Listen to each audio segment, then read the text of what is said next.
Good afternoon, everybody. I think we could start.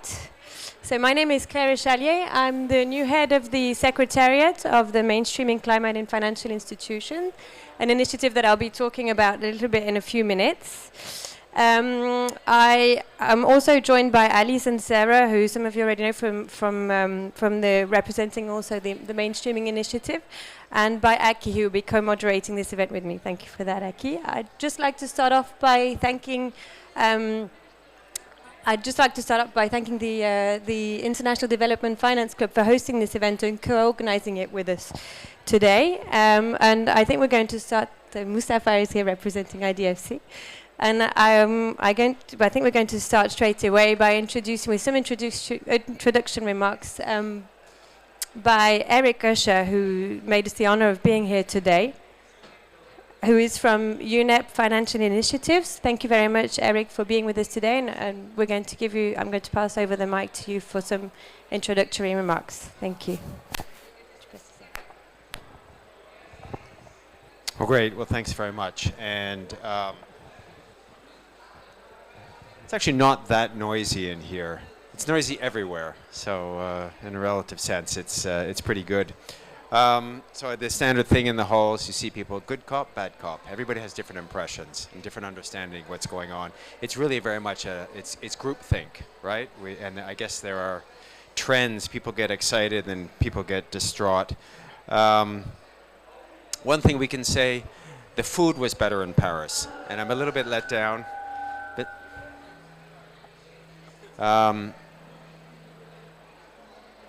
Okay, I've been waiting for good Egyptian food. We're not getting it, but they're very, very nice. They're very friendly, the Egyptian hosts, and everything could be done better, but I think we're getting by, and I think we hope the negotiators from what they hear are making progress. Since Paris really set to scale the green finance revolution. There has been so much innovation coming out, really sparked up in green bonds, financing in renewables. A lot of good progress, although I think we all could admit that it's really more recent. We talk about 2019, where we really turned the corner from adding green at the margins to really thinking about how do we really green entire portfolios, entire institutions. And that is a big step up. And I think many of you are involved in one way or another. It really means coming to terms to notions like transition finance, now managed phase out. How do you do it? This is a much more holistic approach to look at the entire system. It means coming to terms with value chains. We're going to talk about that. That's the topic of the discussion today in terms of alignment. Aligning across the entire financial sector. It means coming to terms with those who are not in the tent. And I think that's a bigger challenge that we do have to think about. And as we hear from the commercial financial sector, we have the leaders, but now and then they will point out that they can only do so much leadership if whatever they move away from doesn't get picked up by someone else in the market. And I think it also means admitting that financing doesn't fill a policy void. Finance is not a replacement for good policy. But it does certainly send signals that can help motivate policy ambition, and vice versa. Voluntary action is probably not enough, but it's a good step in the right direction, and it help lead to efficient mandatory uptake. We're in the camp that we believe that voluntary leads to mandatory, where mandatory is needed. It's not always. Probably in much of climate action it will be needed. Voluntary action does not mean that regulators don't act. We believe it accelerates their acceleration. There are some out there in the market that believe that voluntary action is akin to greenwashing, is akin to putting off mandatory action. That's not something we've seen. And if you look at the TCFD, a very good example of where voluntary uptake of TCFD disclosures did lead, starting in New Zealand and then the UK and EU, and even in the SEC in the US, of regulators stepping up and ramping up, learning from what has been done voluntarily. Now, we absolutely agree about the need for high credibility net zero alliances. And within UNEP-FI, we manage 3 of the GFANZ alliances, including the Asset Owner Alliance, which was the original predated GFANZ alliance. the Net Zero Insurance Alliance, and the biggest one, and certainly most relevant, I think, for this discussion, Net Zero Banking Alliance, because they're the ones that are most present within the developing world. We welcome and appreciate the high-level expert group report chaired by Catherine McKenna on the credibility of net zero actions from non-state actors. It includes a number of important recommendations. We will be looking to integrate them in through the governance bodies of our alliances. The very last recommendation is to establish a task force on regulatory action of net zero commitments, and we believe that that's quite important. You know, these are ambitions, and the alliances we're involved with are ambitious, and you need to look at the details. Don't believe everything you read in the media. It's easy to bash the banks. Commercial banks are, there's no good story that's not a bad story about banking. It's a little bit of clickbait. But finally, actually yesterday, the FT put out a balanced story about the work of the Net Zero Banking Alliance. And we believe that people need to, when you start to dig into the details, these things are not perfect, but they are showing the private sector that is really stepping up. Now, I'm a Canadian.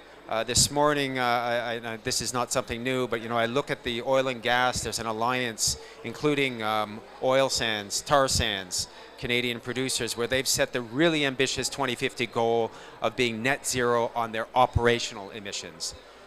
That is not an ambitious alliance. That's not the type of thing we need. And we realize that increased credibility means making sure that private sector actions are being challenged and that they set up, or they aim in the right direction. The targets that we see now, the Net Zero Banking Alliance issued their first set of targets last week. You can download their progress report. These targets are interim targets for 2030. They're science-based. They're based on no and low overshoot scenarios, mostly IPCC or IEA in some instances, and they come with full raft of accountability, including transparency and reporting. Just in terms of some of the numbers, the banks, the ones who have set power sector targets, on average for 2030, the reductions are 54%. So cutting their emissions in half in their portfolio of lending to the power sector, down 50% in 8 years. It's incredibly difficult. Essentially, it's what the science tells us. And they are setting the sights in the right direction. For oil and gas, reducing 32%. By 2030. They also have targets around real estate and in a number of other areas. Meanwhile, on the investor side, we have the Net Zero Asset Owner Alliance. They have $7 trillion of assets that are now under targets, and they do it not on a sectoral but on an asset class basis, but they're covering public equities, corporate bonds, and one-by-one real estate. Now, that's 7 trillion out of 10, because they manage 10 in total in terms of AUM. So there's 3 more to go. And what's missing? Sovereign bonds. That's a big area. You would know it's a tricky one. How do you set frameworks and let them? There's a lot of sensitivities about driving for net zero within that space. So there's a lot of work to be done. FIs are getting pushback, and we have this new term you might have seen of green hushing. And this is basically banks who are getting more and more nervous about what they say about what they're going to do. Now, we have HSBC in London, who has been taking the task for the net zero commitments they've made. And we have legal action in the US. 19 attorney generals from red states have taken on the banks, accusing them of creating a cabal with the UN of essentially antitrust, because they've set net zero targets and they're going to destroy coal communities, basically. So there will be legal cases around when you de-invest, when you take financing away, targeting climate action. Can you be held legally accountable for refusing financing for a high carbon entity? So that has lowered the rhetoric coming from the sector. Maybe that's okay, but if you look at their commitments, you realize they are very ambitious. And I think obviously part of the reality is that, you know, these are big financial institutions. Big ones represent the economies where they operate. So they can't decarbonize without the actual economies decarbonizing. And therefore, let's not expect simple action from them. They know it's about engaging engaging with their companies, and certainly the relationship between public and private finance and the relationship with governments and policy making. So government, finance, and industry really need to work together. And within finance, we need to align the parts. If we start to really embed the notion of scope 3, looking across entire full value chains, that applies equally to the financial system. So we need to think from the capital markets, so from the leading investors, and I've mentioned there are groups like in the Essilor Alliance, big groups like Allianz, like AXA, like Pensions Denmark, CalPERS in the US, Daiichi in Japan, and many others, who are setting ambitious targets. So they are looking for issuance that can help them align with those targets, let's say in terms of green bonds. So that moves into the space of the IFIs. Both in terms of your government core capital, but also in terms of how you capitalize through markets, capital markets issuance, the next step. And then the relationship with the IFIs, with commercial banks, and then commercial banks to corporates. All along that chain, we need alignment. We need a holistic approach. Otherwise, we're just fiddling at the edges. If you're helping a corporate set up a green product or a bank, a green credit line, but the rest of that bank activity is not particularly aligned, we're not really changing anything. We're doing a little bit of marketing. So we really need to get those thinking caps on. We need to align all parts of the system. I think coming out of Sharm, we have all actors who are stepping up. I think you're seeing the private sector is here in force, and we're surprised how many of the banks we work are here and how many of the members, every bank is here. And the reason there's so many that are here is they know to do this concretely, you need to understand every sector and every sectoral transition pathways. So they have their power sector specialists, their transport specialists, their real estate specialists who are here. They're trying to understand, they're meeting with the actors in the real economy. They're meeting, I think, with you all, and they're realizing that to get it done, we need to work together. It's all about alignment. It's all about integrity and credibility. And I think most challengingly, it's all about getting it done on the difficult time schedules that are required. Thank you very much. Looking forward to the discussions. Thank you very much, Eric, for this very comprehensive and insightful presentation. I think you touched on a lot of the topics that we'll be talking about today during this long session, 4-hour session. So we're going to make it a little bit easier to go through. We've structured it. We've structured the session in 2 different parts. So during the first part, we'll be looking at the latest developments in the joint Paris alignment approaches of the financial community. So we'll be seeing how the different coalitions and groups have been working on this topic. And then we'll be going into how the different financial institutions themselves have been working on this topic and the types of tools and assessment methodologies that they've been developing. Then we'll have a short coffee break to give us a bit of time to relax and reflect on what we've just heard. And then we'll have the second half of the session where we'll be going into more detail on how financial institutions can support their counterpart, and more particularly their financial intermediaries, with the alignment with Paris. So just as a very short introduction on my side, as the Secretariat of the Mainstreaming Climate in Financial Institutions, we're lucky enough to be able to talk to a lot of you and to have quite a broad view of what's been done. So we've just published last week a biannual report where we reflect on the latest developments that we've observed. And I've just got a couple of slides on that. Just as an introduction, the Mainstreaming Initiative is an initiative that brings together 53 financial institutions from the private and public sector from across the world, different countries, different sizes. So it brings together these financial institutions who have a space to discuss and exchange on their journey towards mainstreaming and aligning with the Paris Agreement. So what we seek to do is we seek to help the public and private financial institutions from across the world to mainstream their considerations, mainstream climate into their activities at the different levels of their organization. And what we do, our main objective is to support the implementation of the Paris Agreement, and to do that we work with financial institutions for them to work on 3 separate topics. The first one that we've identified is the management of climate risks, which is an important topic for all of you. Also, we work on the mainstreaming of climate through these financial institutions at the different levels of the organizations. And last but not least, and that's the topic that's bringing us all together today, we look at how they can align their financial flows of their own activities, but also the ones of their counterparts. So just in terms of alignment, that's the only slide I've got just to summarize the observations that we've made in our biannual report on the latest developments in terms of how to align with the Paris Agreement. What we've seen is that a growing number of financial institutions have been aligning and have been taking engagements to align their activities and their portfolios with climate goals.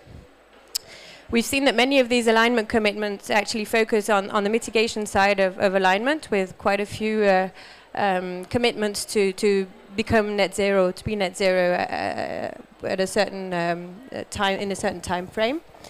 We've seen with this quite a few coalitions and groups emerge to work together on how to become net zero, with the issuing of guidelines to support the reduction of these greenhouse gas emissions. And some of these coalitions and groups have joined under under an umbrella, the GFANS umbrella, which was created last year. We have also been seeing more and more financial institutions working on how to align on the adaptation side of the Paris Agreement, on adaptation considerations. And more financial institutions, and we're going to be talking about that as well a bit later on, working on the alignment of their counterparts and on the broader aspect of aligning all their activities with not only their transactions with Paris Agreement. So this includes several tools and guidance and approaches that have been worked on, and one of the ones it's also been increasingly seen as an important tool is transition and resilient plans that are being developed among counterparts. And we see that more and more financial institutions are providing the support or trying to think about how to support their counterpart, and particularly the financial institutions, to align with the Paris Agreement. So if you want more information on the developments that we've observed as the mainstreaming initiative, I can only encourage you to read our report, which is available online, and it also deals with the risk management and mainstreaming considerations. So with that in mind, I don't want to spend much more time on this. I'm going to now introduce the first panel of discussion we have today. So as I said, they'll be representing groups and coalitions of financial institutions. So I'll bring them all on stage, and just to let you know as an introduction, Sarah, who's in the room over there representing the Secretariat, will be our timekeeper today. So for all our panelists, she'll be giving you indications on the time you have left within your different interventions.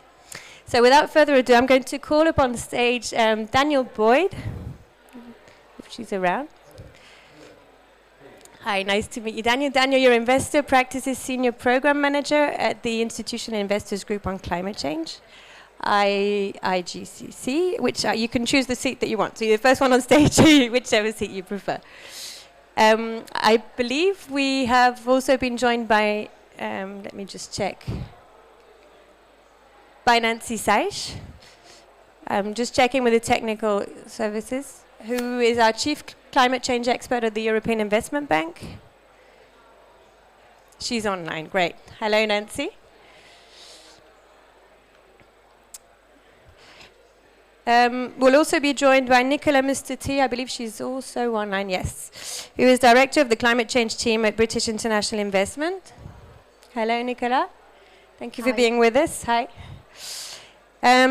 We'll also be having Mustafa Kleischer, who I see over there, who's representing IDFC and also from the French Development Agency. And I believe that's all. So what we've asked the four of you to do is so you're each representing a group of institutions, of financial institutions, and what we'd like to hear from you is how the group you're representing has been working on the alignment to the Paris Agreement and the approach, the joint approach that you've been developing. So I think we're starting with you, Daniel. I believe you're the first one in line. Let me just make sure that your slides are coming up. And I'll pass the microphone over to you. Is that the first slide? I think we need to go back a few. Can I? I'm going to stand up because I can't remember what the slides are. Great. So thanks very much, Claire. Thanks for inviting me to speak on the panel. My name is Danielle Boyd. I work for the Institutional Investors Group on Climate Change. We're a European membership body for asset owners, asset managers to collaborate on climate change. And if we go to the next slide. Oh, I'm in control. Okay, great. So I've got about 8 minutes, I think, to talk about Paris alignment and the work we do, which is not a lot of time. I'd like to really talk about what we're doing on the net zero side, but also more recently on the resilience side, and end with some reflections of the kind of conversations and happenings at COP in the last week and what they mean for our alignment work in the next year. So IOGCC has 2 net zero commitment vehicles, one for asset owners, which has actually 57 signatories, and also we set up Net Zero Asset Managers, which has nearly 300 signatories. And I think, as also Eric was saying, investors have really led the way, I think, on alignment with the development of tools, methodologies, and just the language around alignment over the last 3 years. And all of these kind of predate a lot of the GFAN's work, but it really paved a pathway for other financial institutions to take the first step towards alignment as well. And what these commitments show is really the momentum and ambition that investors have. We work with our members to kind of implement those and help them develop net zero strategies. So we have the net zero investment framework. These are kind of the key components of the framework. All are really key for alignment. They range from things such as governance, strategic asset allocation, also kind of the bottom-up kind of engagement with companies and really understanding the companies and other assets as well that investors have in their portfolio to support their transition to net zero, and also some of the other key kind of more external actions around policy advocacy and engagement with other kind of industry stakeholders. So I'm going to zoom in quickly on the kind of target elements. So we published our first progress report for our asset owner group last week. We have 4 targets in the net zero investment framework. I think this is important because I think Eric mentioned some kind of bad press that investors get, and partly I think because they don't really understand the kind of nuance of a lot of this target setting and a lot of the actions that investors need to take. So we have the kind of portfolio emissions reduction target, which is a good accountability mechanism. We have climate solutions target, but we also have these kind of bottom-up targets around the alignment of assets in a portfolio, and also around engagement that asset owners and managers should be undertaking to really facilitate the transition. So if we go in a little bit deeper, what I've decided to pull up here is the kind of multiple criteria, the alignment indicators that we ask investors to essentially use to assess the transition potential of the assets in their portfolio. You probably can't read this, so I didn't know what the setup in the room is, but essentially they range from kind of current indicators around emissions performance, for example, and also a lot of forward-looking indicators that really provide indication of where in the kind of transition journey a company, these are indicators for kind of publicly listed companies, where they are in their own transition journey. So we have things like science-based targets, which obviously are key, but also the actions that really substantiate whether a company is actually going to fulfill and meet those targets. So disclosure is obviously key. We also have whether a company has set a decarbonisation strategy or a transition plan, whether it plans to produce revenues from kind of low carbon goods or services, whether it has a capital allocation strategy, so whether it's going to put the capex and R&D into the kind of processes that it needs to decarbonise, indicators around governance, and also just transition, so whether remuneration, climate performance is linked to remuneration of the board, or let's say whether they're engaging workers and communities within the development of transition plans. So we've got an example, and you probably can't see this either, but of a Swedish pension fund, AP7, who's undertaken this actually really resource-intensive, difficult process of mapping. They have, I think, 3,000 companies in their portfolio. So they perform this assessment of a proportion of those holdings. You'll see that there's essentially big numbers there in the grey area. There's big issues with data. We have really great initiatives such as Climate Action 100+, Transition Pathway Initiative that provide a kind of good kind of depth of data, but this doesn't exist across the whole portfolio. And you'll see kind of the results of this assessment were really that most companies are in the red or the orange, so either the not aligned bucket, they're not meeting any of the indicators, or orange, which is essentially that they've set targets, but they're not really meeting any of those indicators that show they're actually taking actions to deliver against those targets. So this is really key because this should then be linked to the engagement and stewardship strategy of the investor. And we have some really good examples of this in the progress report. But essentially, investors like AP7 are using these indicators to clearly communicate to the companies in their portfolio what they expect of them, and giving them kind of time-bound milestones for the kind of actions they want them to take in year 1, year 2, year 3, and linking those milestones to escalation strategies. So, for example, voting or doing shareholder resolutions, writing to the board to kind of keep the pressure on companies. Apparently I've got 2 minutes to go. So I'll skip this slide and just talk about what we're doing on the resilience side, because we're committed to also looking at what Paris alignment means for investors on resilience. And we have a working group working on this year, and I just wanted to share a few kind of high-level thoughts or outputs of the working group. And we published a paper back in September that you can look at for more information. So 3 kind of sentiments of the working group that are that investors are not just looking at the kind of financial related risk to assets in their portfolios, they're really starting to think about how systemic risk might also affect the assets in the portfolio that ultimately affect the systems that the assets are valued. So they're thinking about systemic resilience as well as kind of risk to assets, whether that's a company that has factories in flood-prone areas or real estate investments or in kind of coastal erosion zones, for example. We think probably the most impactful way that investors can influence the alignment to resilience goals of assets in their portfolio is to support their adaptive capacity. So looking beyond kind of risk exposure and thinking about how they can support the adaptive capacity of the companies they invest in, the governments that issue bonds, the real estate and infrastructure in their portfolio.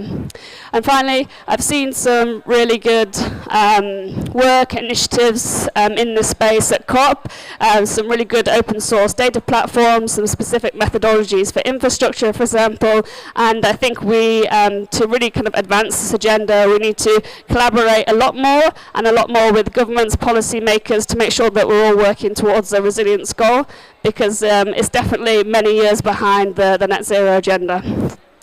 And I think that makes me pretty on time.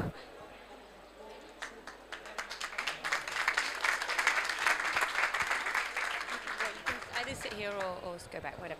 Thank you very much, Danielle, for introducing us to what investors can do to work on their alignment. So it was very interesting, and I think, can you still hear me?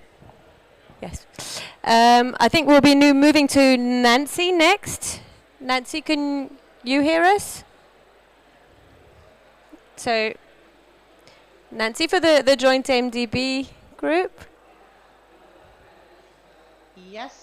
Perfect, great. We can hear you. It keeps remuting I me. see you got Sorry back. about that. I was actually trying to show you a slide, but I'm not managing to do that. So I'm just going to put in the, I'm putting a link in the chat, which is to the joint MDB Paris Alignment Update event, which was on the 9th of November at the COP. As you can probably see, I'm not still at the COP, though I was there for week 1. I was actually trying to show you the 6 building blocks, because it's just so much easier to talk about them if I show you the 6 building blocks. But I think there's no way of doing that. Am I right in thinking that? Or is there some way of doing that? Okay. In that case, I can't show you the 6 building blocks. Yeah, Nancy, apparently you can share your screen, I'm being told. Thank you for transferring. Okay. Well, So on the green button up, I think. Okay, share screen. I'm going to try. We'll see what happens.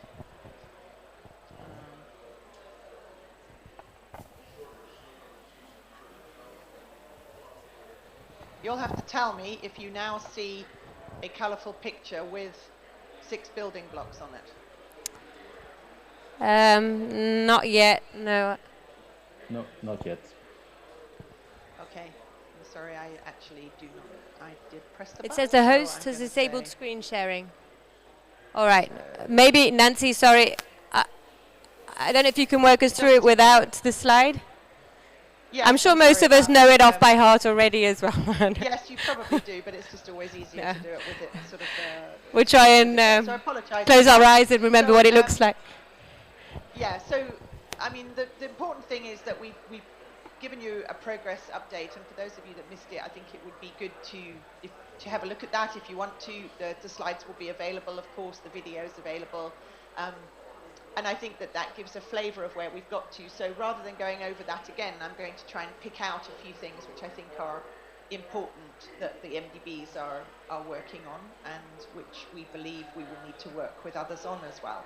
So one thing in particular, of course, we are looking at, and I think it's important to highlight for those of you that don't know, when we, the MDBs, look at Paris alignment of our financial operations, so whether that's lending or other financing, we made a distinction which is rather different from some commercial banks in terms of a whole portfolio approach. We made the decision to start from sort of where we start and look forward, meaning the type of operations that we're going to sign in the future, and that they should all be Paris aligned. Each MDB sets a date by that and a process by which they're going to do that. And then looking back into the existing portfolio, so that's the operations that are already signed. And as we as MDBs are not going to be disinvesting from those operations, we're not going to be recalling loans. We feel that looking backwards, what's important is to look into the existing portfolio, identify the climate risks, and then mitigate and manage those risks. And that, of course, involves identifying clients who are at risk. And so it may well be that the next step is to see how you can support the existing clients. The main area that the MDBs have been focusing on, and I think are still focusing on, is the forward-looking part. So as we approach all different types of financing, how do we apply Paris alignment to those operations, whether they're loans, credit lines, equity investments in funds, or direct equity in companies, and all those different possibilities, possibly even investing in bonds. How do we apply Paris alignment to that? So last year at last COP, we produced some draft papers about how we were approaching direct operations. And this year we explained how we're approaching policy-based lending, financially intermediated finance, and working capital for companies. Now, that is something we're going to continue working on. We were not quite ready to publish something, and we think that we need to do some more work and perhaps exchange with others on that. But very much the case that the idea is that we will then have approaches which we can all use for all types of financing. Now, it's also true that one or two of us have already taken that step. As I said, each MDB has its own timeline, and you know, in practice, when you start trying to apply these, you also learn the operationalization is perhaps more complicated in some areas than others. So another thing that we're definitely doing and will be continuing to do is to share our experience on how this works in practice. And, you know, do we need to review it? Do we need to perhaps adjust it? So that's definitely a very big topic. The EIB, as you probably know, set out in its climate bank roadmap that it would be Paris aligned in all its financing activity by the end of 2020. And I think EBRD, their date is the end of this year. And all the MDBs have set dates. And so you can see what those are. But increasingly, we will be moving from the methodological work to the application. What does it mean in practice to help a client in that area, in that sector? What does it mean to help banks who we work with be Paris aligned? What does it mean to work with corporates? I think an increasing number of us are seeing that working with our financial intermediaries is super important, and thinking, how do we do that? How do we drive a Paris alignment approach there? But also the idea of working with companies and entities and looking more widely than their single investment, and saying, okay, we probably do need to support the client in its whole Paris alignment, and not just focus on the one nice wind farm or electric charging network that we might be doing. So I think we're all finding this in terms of the operationalization. And we've said that that's an important thing. Another area which we're working on is, we've just published also on Saturday the joint MDB update for adaptation methodology. And one of the things we're going to be doing next year is taking that forward in terms of, again, how do you operationalize it? Working on trying to see how this updated methodology can be made easier, not only for us to use, but also for our clients to use. And this is where I want to make one important point about Paris alignment. The MDBs believe strongly that everything in the end needs to be Paris aligned. Clients need to be supported to be Paris aligned. But in the world we're in, with the urgency of the problem that we face, what we call building block 3, which is climate finance, is still absolutely critical. And we do need to also make all efforts to drive finance towards those projects and investments, innovations and public investments that really help solve the problem, whether that's a mitigation or an adaptation investment.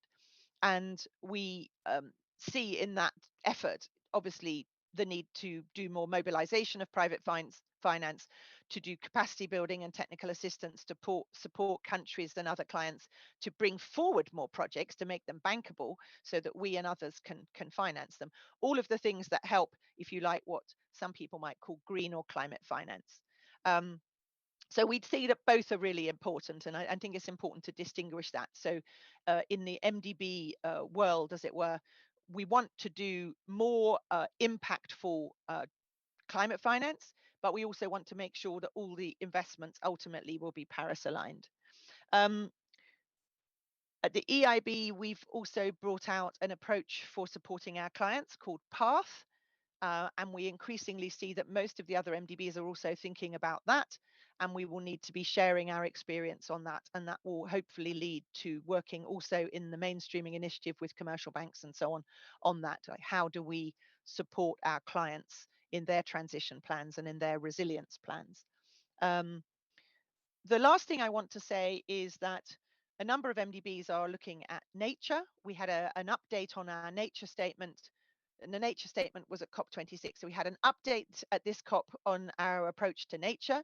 And this again is really looking at how we can capture biodiversity and ecosystems and nature investments, how we can enhance them, how we can accelerate them, but also issues around metrics and reporting. So I see that the MDBs are entering into a wider framework where just as the rest of you are, we're all understanding that we need to look at nature and climate together, environmental goals and climate goals together. And that doesn't mean that all the MDBs will be changing their climate targets to green targets. Or we have a climate action and environmental sustainability target. The EBRD has a green transition one. But even if an MDB has still got a climate finance target, we all acknowledge that there is this growing emphasis on nature, and we've all committed to work together on that. I think probably the last thing I want to say is to look outside the MDBs, because, you know, we do a lot of fantastic work together. We are also working on just transition. We're also working on a proposal of a long-term strategy facility to help countries and regions and cities with their long-term plans. But wider than that, of course, the world outside, and we have Eric telling us, and indeed the lady just before from the investors telling us exactly what's going on out there. So the world in which the MDBs could just kind of sit in an MDB huddle and work out what they wanted to do has long gone. And one of the things that we have noted is that as we think about our approach, and as we think about what reporting we might do on our approach, because increasingly, obviously, shareholders and stakeholders want to know what the MDBs are doing, we see that the international financial system is obviously accelerating in the right direction. So that's bringing all sorts of things from TCFD, and now, of course, TNFD, and possibly TSFD, but certainly already TCFD. But also we have disclosures rules for companies, for banks. we have taxonomies, we have climate risk approaches being brought in by regulators and supervisors from either a regional or national perspective, but also sometimes internationally, like the ISSB standards. And we see that this is going to be a very important topic for next year, is to really take stock of how what we're doing is meshing with these things that are happening outside, because it won't help anybody if the MDBs start asking their clients questions which are just slightly somewhat different from the questions they're being asked by their regulators or whatever, and we all need to be pushing in the same direction, since there's no time left to waste, as it were.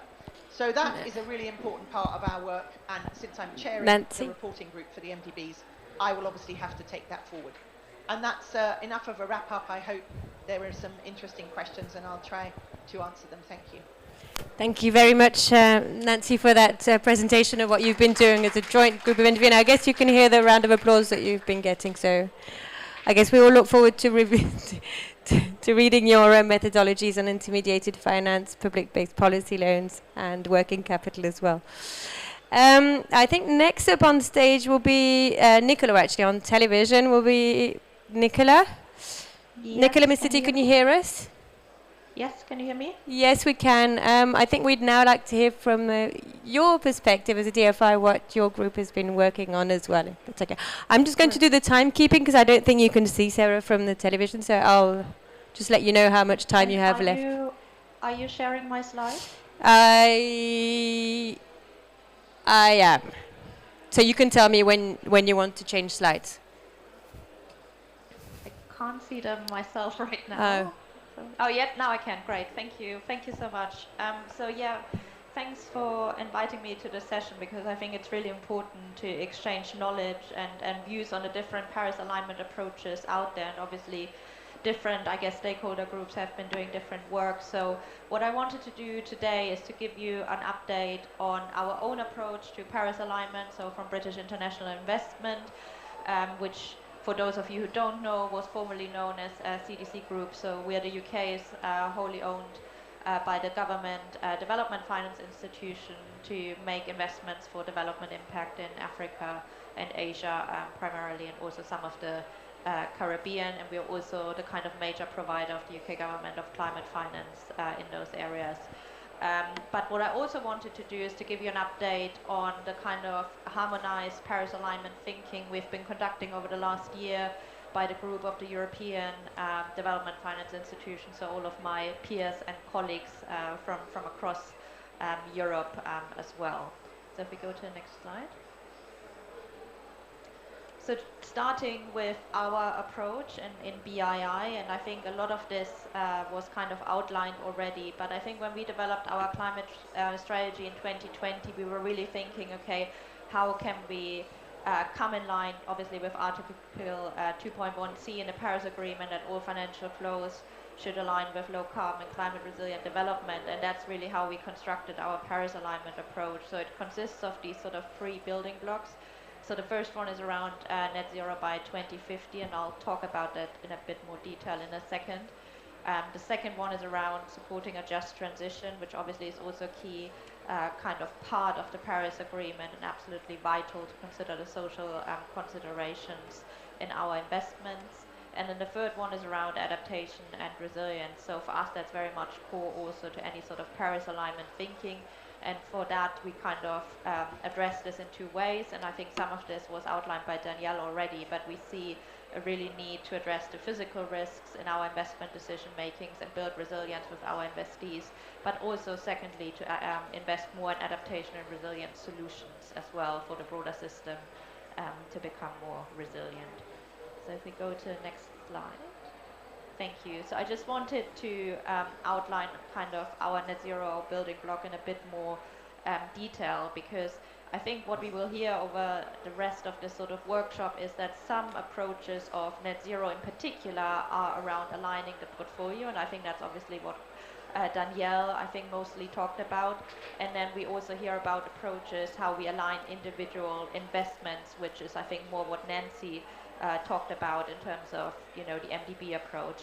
For us in BII, we decided to apply both approaches, because if you think about BII as a development finance institution, we only invest in the private sector, but we are owned, by government and therefore funded by public money. And for us, it was therefore really important to kind of apply best practice from both the public and the private sectors in terms of how to think about net zero alignment. And that's why we set a commitment that our portfolio should reach net zero emissions by 2050, and we're currently in the process of developing our kind of interim milestones plus the kind of measures how we achieve this. But what I will focus on today is the kind of aligning each investment approach, because I think that's where we came to some agreement among the groups of European DFI. So I'll quickly run through some of this on the next slide. So what we did is first, I think it's fair to say that we set out the EDFI climate and energy statement a while ago that outlines the joint commitments by the European Development Finance institutions on climate.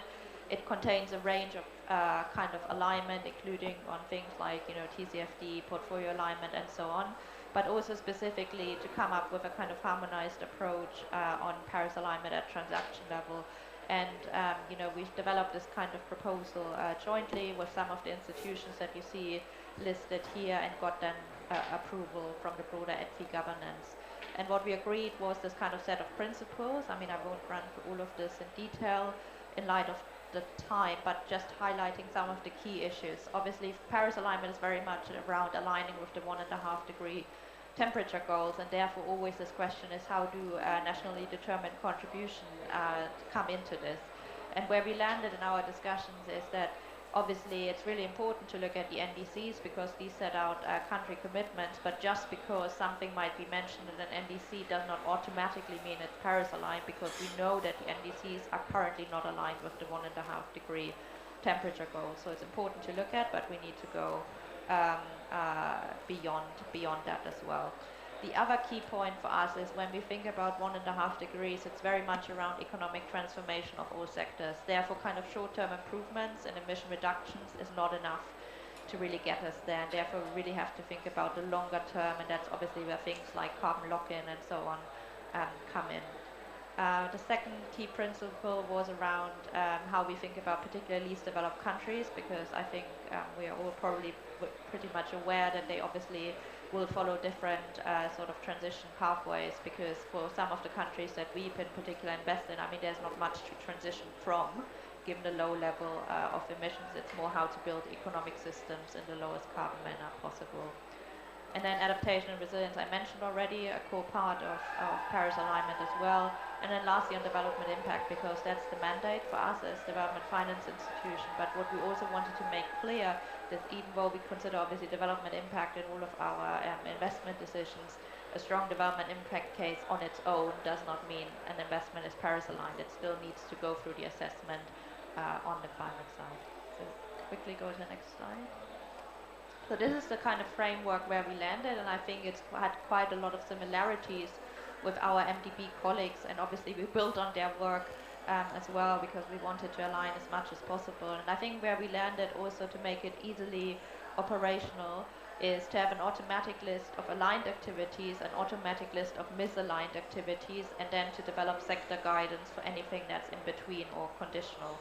So on the aligned side, on the right-hand side of the spectrum, we basically said, okay, that anything that kind of qualifies as climate finance as per the MDB methodology, particularly on the mitigation side, would be considered as automatically aligned. I mean, we are aware obviously that there could be some discussions, but for us it's really that we need to focus with the kind of detailed analysis for those sorts of areas or sectors or projects that have a highest risk of misalignment. And I think with climate finance we could get relatively comfortable, that they are Paris aligned. And I think to Nancy's point, I think it's a really important one.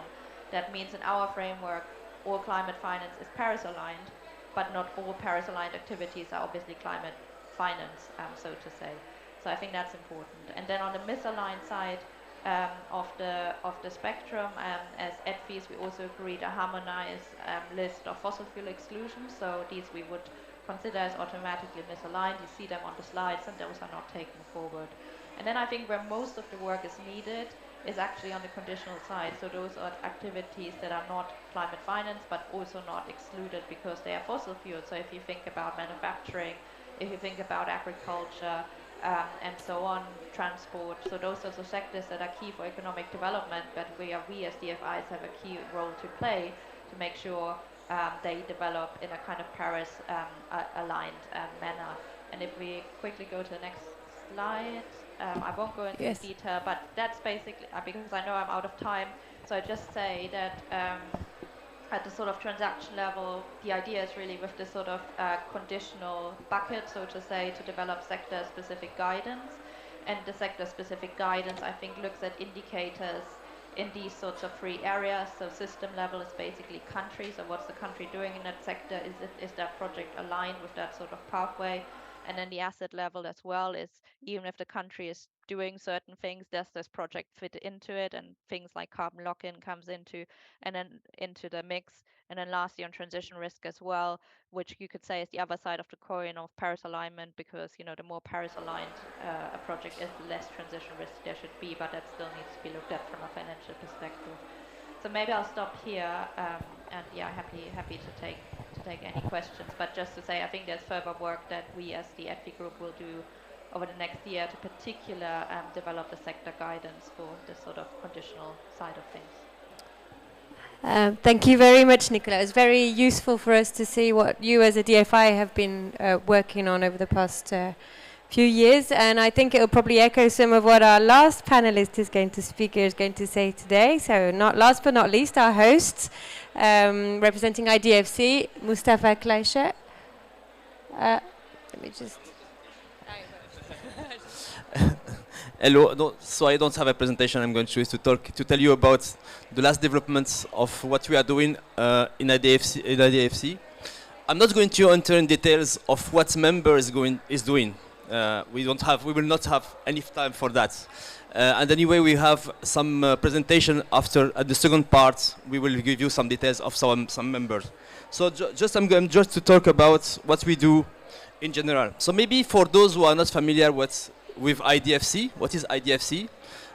It's the International Development Finance Club. It's a club of 27 banks all around the world, from Africa, from Latin America, from Europe, and from Asia. So this is the unique maybe club that we have members from developing and developed worlds. It's about 4 trillion euro assets, which means that it's something which is important. And in terms of climate finance, last year in 2021, 2021, we committed 220 billion euro in green finance, and more than 80% of this green finance is for climate finance. Maybe to give you some insight on that, we have about 20% it's for biodiversity, 20% is about adaptation, and the rest is for mitigation on the 80%.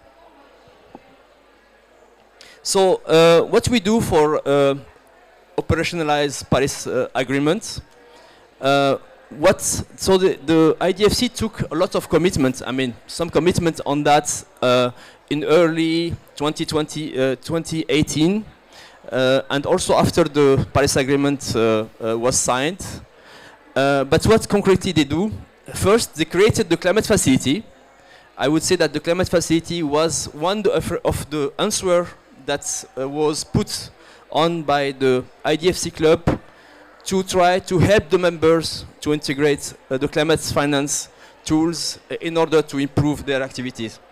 So since the inception of the climate facility in 2019, we developed methodologies, we developed tools and basic tools to help members to enhance the engagement in the climate finance. We also look at where they are. So we made a need assessment for more than 20 members. We need to understand where they are, what kind of gaps they face, obstacles they face, and based on that we built several tools. One of them was the climate risk assessment. So we make we work on that because it's an important way for them to move forward to understand what is a project, what is the climate risk of project. Seems to be simple, but as you can see, we have different kind of members at different level of development of their journey for integrating climate finance. We also work on with our colleagues from MDBs on the updating the common principle on mitigation. It wasn't that easy because we increased the ambition of the common principles, but we make it. So now we approved we approved these common principles, and they were implemented. We started to implement it last year. We also work on other topics like climate risk strategy, also to help them to have strategies, and at the end we also asked two think tanks to help us to draft what could be the operationalization of Paris Agreement for our IDFC members. We published this study on 2020, so it was made by I4C and New Climate here present.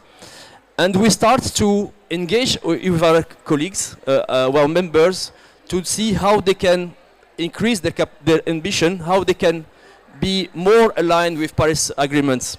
And since we have, as I told you, we have the members as different level of ambition or different level of development.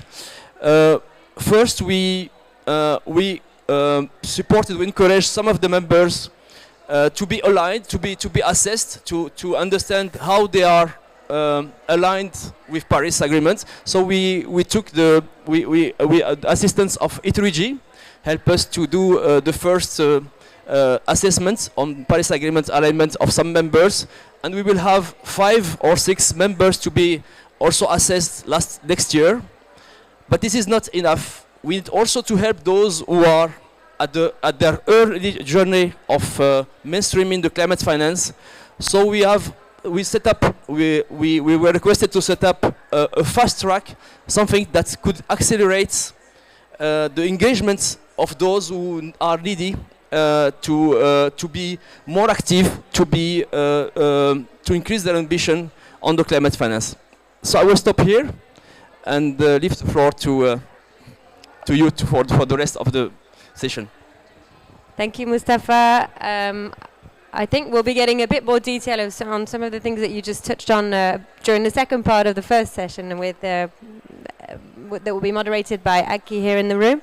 Before that, we have a little bit of time for, I think, some questions from the audience. A little bit of time, say 5 minutes for some questions from the audience. If any of you would like one of our speakers to provide more detail or to answer any of your questions, now's the good time to do it. You can raise your hands, and what we'll do is we'll take, if there are questions, we'll take as many as there are, and we'll ask our speakers if they would like to answer them. They won't be obliged to answer them if they don't want to. Dana? Good afternoon, Dana Kupova from European Bank for Reconstruction and Development. I have a question for Nancy. And Nancy, by the way, the deadlines you got for EBRD are absolutely right. We are supposed to be Paris aligned from January 2023. So excellent. But I wanted to ask you more specifically on the intermediated business and your path approach. What sort of pillars do you base your path approach for intermediated finance on? Or is it applicable to financial institutions as well? Sorry, what did you say? I didn't quite catch the word. Did you say pillars? Yes, what sort of pillars do you, or how do you assess where are your financial institutions on in terms of the path approach? Or do you apply the path approach to financial institutions? Okay, so Thank very you. quickly, because this is a very EIB question, there's two things that we have to do. We have to look at the operation, and then we also have to look at the intermediary, who might be a fund manager or might be a bank. When we look at the operation, then it has to be Paris aligned. So we have to look at the mitigation side and the adaptation side. I mean, I do think that going forward into the future, you might start to look at something called Paris Align Plus, which might look at other environmental goals. But at the moment, our climate back roadmap looks at mitigation and adaptation. So one of the things we did was we already adjusted the list of activities that can be done under intermediated finance. And so there are some things that are excluded because they're just incompatible with our approach, and that's sector by sector. Then we have in our credit lines, we have types of activities which are sensitive sectors, and in those cases there has to be more information gathered, and some of those sectors were increased because they have basically usually a big mitigation issue around them, so there would need to be more information to check that the underlying investments are Paris aligned. Lastly, then there's the looking at the physical risk of the investments. And that, I think, is a particularly big challenge. It's something we're still working on. I said the MDBs are still working on it, but it's not so easy to see. It is something that we have to do, but to see how do you try to make sure that the underlying investments are actually resilient, or you support the resilience building there. So that's the operation, which might be, as I said, a fund, or it might be a credit line, so it's the actual financing. And then on the other side, you have the intermediary, whatever kind of financial intermediary they are.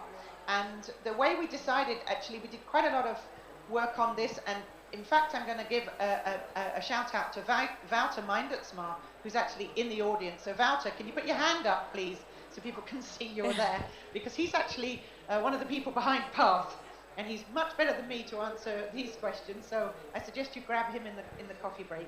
But what we basically did, and this is only a first step, I think that in our review next year, we'll obviously have to come back and look at it again. But what we did was we decided as a first step to start requiring TCFD reporting of our financial intermediaries. So that has to be put in place. It's a contractual commitment. And so I don't know whether you would call that pillars, but those are the different steps that we've put in place. And if you want to know a bit more about it, please do talk to Wouter. Thank you. Thank you, Nancy. I think Wouter will be very popular during the coffee break a bit later on. I see, Mustafa, you have a question. Yes. Yeah, just one additional comment. It's important to know that, to recognize that more and more members would like to also implement the Paris Agreement alignment. This is very new for the last 2 years. We see a trend, and as Nancy also told us, that we see a trend of members to want to accelerate this integration, and this is a good news, I would say. Thank you for the positive note. Are there any other questions from the audience, or actually from any of you joining online?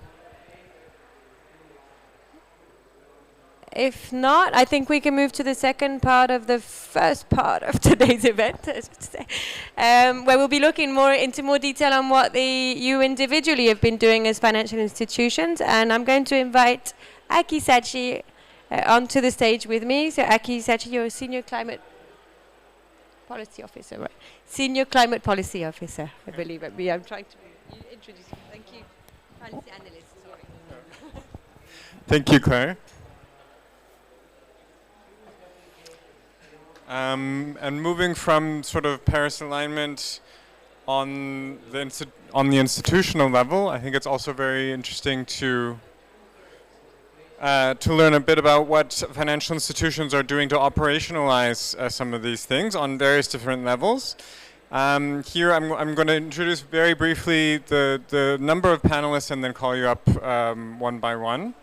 We'll start off with Karel Cronenberg, Senior Technical Advisor from the Council of Europe Development Bank, who will be speaking to us on operationalization of the Paris Agreement through a social lens. We'll hear about the French Development Agency's approach to project assessment from Alexis Bonnel from the Strategy Division of the AfD. We'll hear an example from the German Kreditanstalt für Wiederaufbau, zooming in at on the oil and gas and electricity sector, There we'll have Sandra Lutz, who's head of the Sustainable Development Division. We'll have a look at the portfolio level approach of the FMO, where we have Joram Schraafman, Director of Impact ESG at the Dutch FMO. And then we will turn the tables a little bit, and we will have E3G present their assessment of the AFD. And Laila Duric from Perspectives Climate Change, who will speak to us about an assessment of export credit agencies. All right, without further ado, maybe we can switch to Carol. Carol? Yeah, thank you. You can hear me? You can also see me. Great. Well, basically, this morning I was still in Charm, but now I changed it for Paris. So I just arrived here. I'm still wearing my badge, as you can see. Well, thank you very much for inviting me here. I think it's a pity I cannot be there anymore, but I've been there for, I would say, almost 2 weeks now. It feels much longer, and there are so much impressions. And one of the impressions that I got is that also the topic of social and social development in relation to climate change is quite a topic on this COP. So I've come home with a lot of ideas, and in that respect, this presentation also fits in that picture. For those who don't know us, we are an MDB. We have 42 countries as shareholders. We are both active in the EU, but also other European countries and countries surrounding Europe. And we have a specific mandate, which we already have since we were funded 60 years ago, which is specifically focused on social outcomes. So that basically means that we are specifically funding projects that are aimed at vulnerable groups and vulnerable communities, and that all our projects are being seen through a social inclusion lens. And that has also its consequences how we are implementing our Paris alignment commitments. And we made Paris alignment commitments by the end of last year. Well, the major commitment is very similar to other MDBs, that we agree to have our projects being aligned with the mitigation and adaptation objectives of the Paris Agreement by 2024. That's for all the projects, but for projects that have that is in the MDB world called so-called direct finance, they have to be assessed already, all of them, and aligned by the beginning of next year.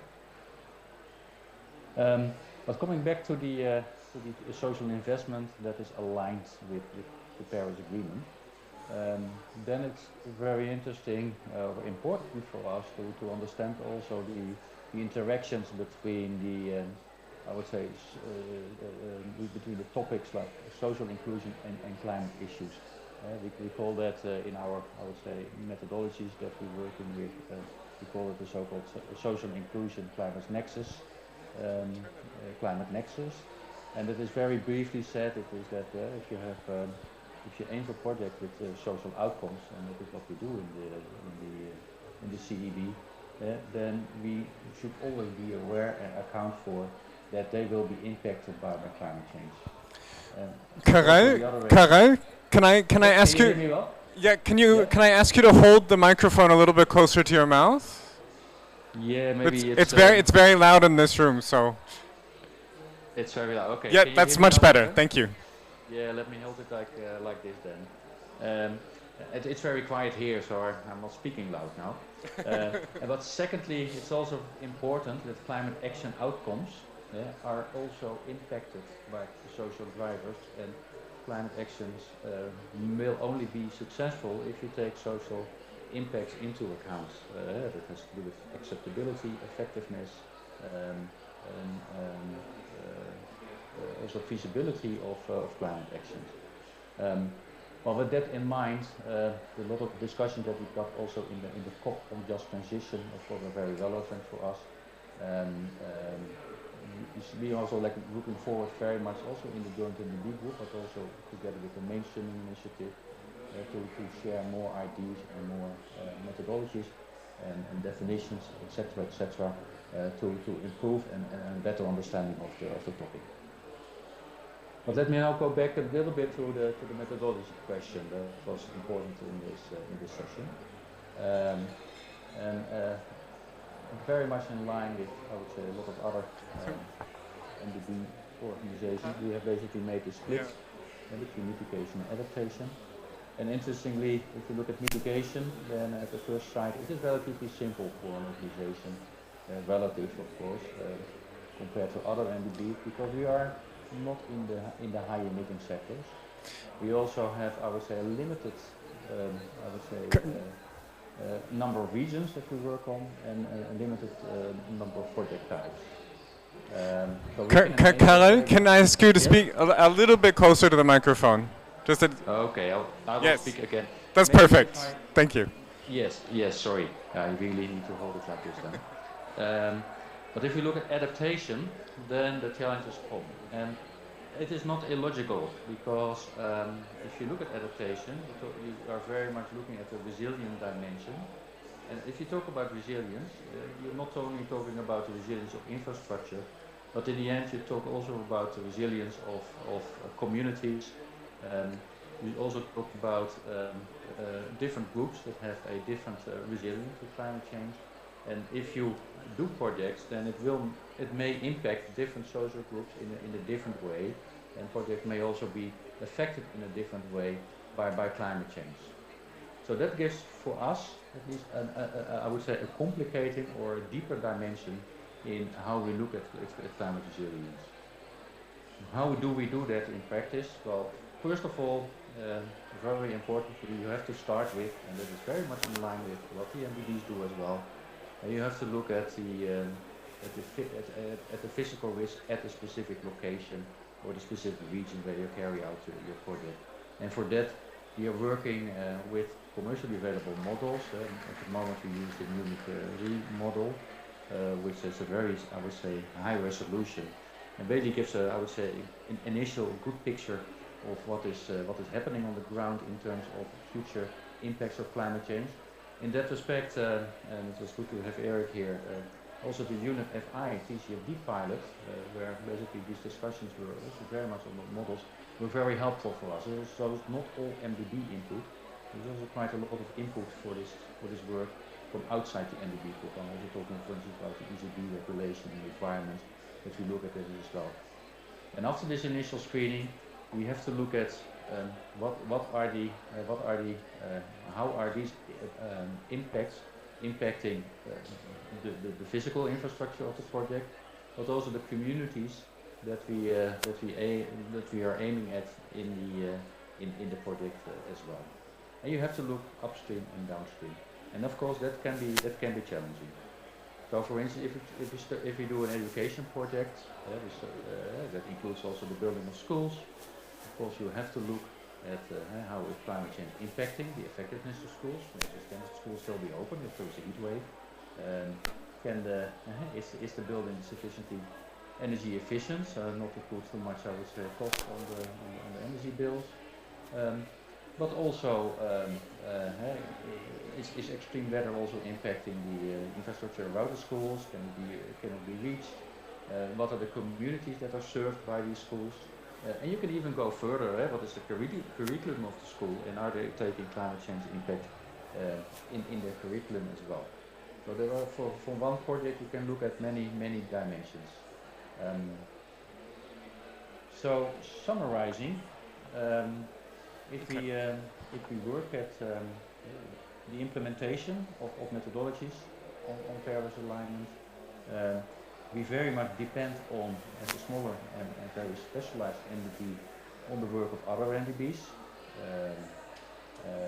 But we need to adjust those methodologies and principles and definitions to our own mandate and to our own types of projects and types of finance and types of clients.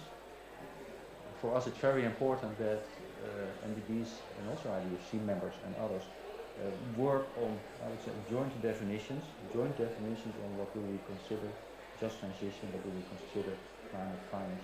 I also hear a lot of what do we mean with net zero. I would say that are really challenges. I think very importantly, and that's also what Nancy mentioned, that we also get, I would say, a good understanding on reporting. Because reporting, and now we have the methodology in place, we are going to produce also our first TCFD report. What do we report? What are the methodologies that we are reporting? What are the metrics that we're using? That are challenges, that is what we're working on. The final thing that I would like to mention, and it's also related to the discussion, is the difference between direct and indirect finance. That is important for us. If you look at indirect finance, you look at counterparties. But we have very much different type of counterparties. That could be ministries, that could be microfinance. Karel, can I ask you just to sum up in two last sentences on the indirect finance? Yeah. This is my last remark. I just wanted to give this as an important topic that we need to work on, and where at the moment at the ECB, at the CEB, we don't have yet the methodologies in place.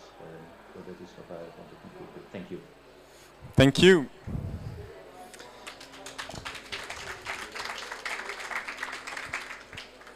And then moving from that social lens, we now have Alexis, who will speak to us about the new AFD project assessment approach. Thank you. Thank you very much, Aki, and thanks for having us here today. I have a few slides to show because that will be bring a bit more color to the to whatever I'm going to say. I've been asked to tell you a little bit what we're doing in terms of mainstreaming SDGs in all the operations that we finance, and I will be presenting you a sustainable development mechanism that we have developed, and we started it in 2014. So we already have 8 years of experience, and it's been improved several times. And this is an attempt to really embed SDG alignment in our operations, even beyond climate alignment. So I'll get to that in a second. But before I do, I just wanted to highlight that this is only one of the different tools that we are currently developing, like it is the case, I guess, for many other development banks.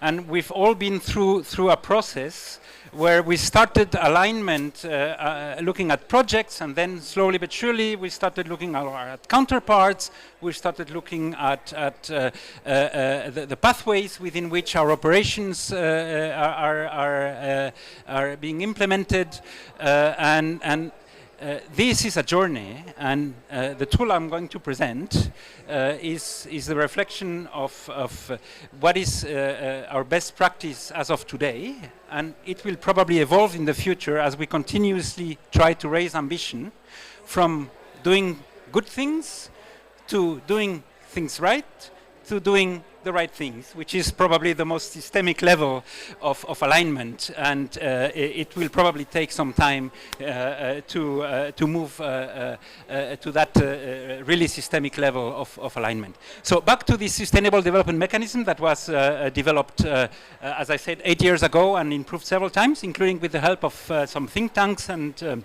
among others, the World Resources Institute. This is basically a mechanism that is applied at project level. So each operation that AFD finances goes through this mechanism. And all of them go through this mechanism. The objectives are as follows. First, do no harm. Make sure that in terms of the impact on any of the SDGs, no harm is being generated either in the short or longer term. It's also about using this tool to maximize the positive impacts. And last but not least, it's also a tool that facilitates the integration of all SDG dimensions, seeking synergies, identifying the nexuses, and trying to work on those to maximize synergies and minimize the drawbacks in case there is a negative interaction between SDGs. So basically, how does this work? This is an ex-ante tool for now. So here, already room for improvement. We should link this to ex-post efforts. We are slowly but surely working on that, but for the moment this is an ex-ante tool. So far since 2014, 1,300 projects have been through this tool. I said, I mean, the entire portfolio times 8 years, so that's 1,300 projects that have been assessed. And the mechanism works as follows. If you look at the project cycle, the project appraisal cycle and then implementation cycle, this mechanism is being applied at the identification level, which often is the most important one, because when you get the right partner doing things in the right sector, in the right place, you've done already a lot of the alignment work. And then there's another step that is being implemented just before approval. And at the identification level, what is being asked is that the operational teams who appraise the project, they do an initial sustainable development goal alignment analysis, and I will get to that in just 1 second. And it's been done by the project teams. And then there is an independent opinion that provides input at the identification level in terms of advice, but then provides an independent opinion just before approval, checking whether whatever was being discussed during identification was actually achieved, and highlighting also elements that might not have been taken on board during the appraisal part. And this document, this is a very important element. This independent opinion goes all the way to our board. And usually it's an excellent summary of the project. So our board members, when they get the project documentation before deciding, they quite often flip pages till they get to this opinion that provides a picture of the level of alignment of the operation with the SDGs. So it does have some influence in the final decision, of course. So this is the now getting to the tool proper. We've structured a little bit the space of the SDGs around 6 major dimensions, covering social aspects, gender, governance, economy, climate, with the low carbon and resilience part, and biodiversity. So we look at all projects through the lens of those 6 dimensions, but behind them, of course, you find all 17 SDGs. I will not comment this, but this is publicly available, and this is the very latest version of our analysis grid. And basically what you see here is on the left side the different dimensions that I mentioned, and on the right side you see under each column you see a mark from -2 to +3. And for each of the dimensions, depending on the characteristics of the project, we ask project teams to self-assess the level of alignment with the different dimensions, and then when it comes to finalizing the appraisal just before decision, there is an independent opinion reviewing the marks that have been put there. And just very quickly, you get a -2, of course, if you generate a lot of harmful elements on the dimension. And you get a +2 if you have some level of leverage through your program on the considered dimension, and you get even a +3 if that leverage is really transformational and gets not only to transform things at the sector level, but even at the macro level. And all of this is done for each of the dimensions. And behind this grid there is quite a lot of documentation that explains in more detail, and even by subsector, how things could be approached by the project teams. All that again is publicly available. So having said that, we end up having this type of graphs beyond qualitative analysis of the project that shows you the dimensions where you are negative, those where you are positive, and that generates also a very interesting discussion, not only within ourselves and with our board members, but also with the counterparts. Just to say also, and here you see, for instance, for the social dimension, that you have two marks. One is negative and the other is positive. Within a same dimension, you could have aspects of the project which are beneficial and then aspects of the project which are not beneficial. So in some cases you can have dual marks that reflect the complexity and the different types of impacts that you have within a given dimension. Now, a quick focus on climate, and I have 0 minutes left, so I'll go super quick. But this is basically an illustration of what we do when we look at the climate dimension. And I mean, for instance, if a project generates a lock-in effect, then of course it gets a -2.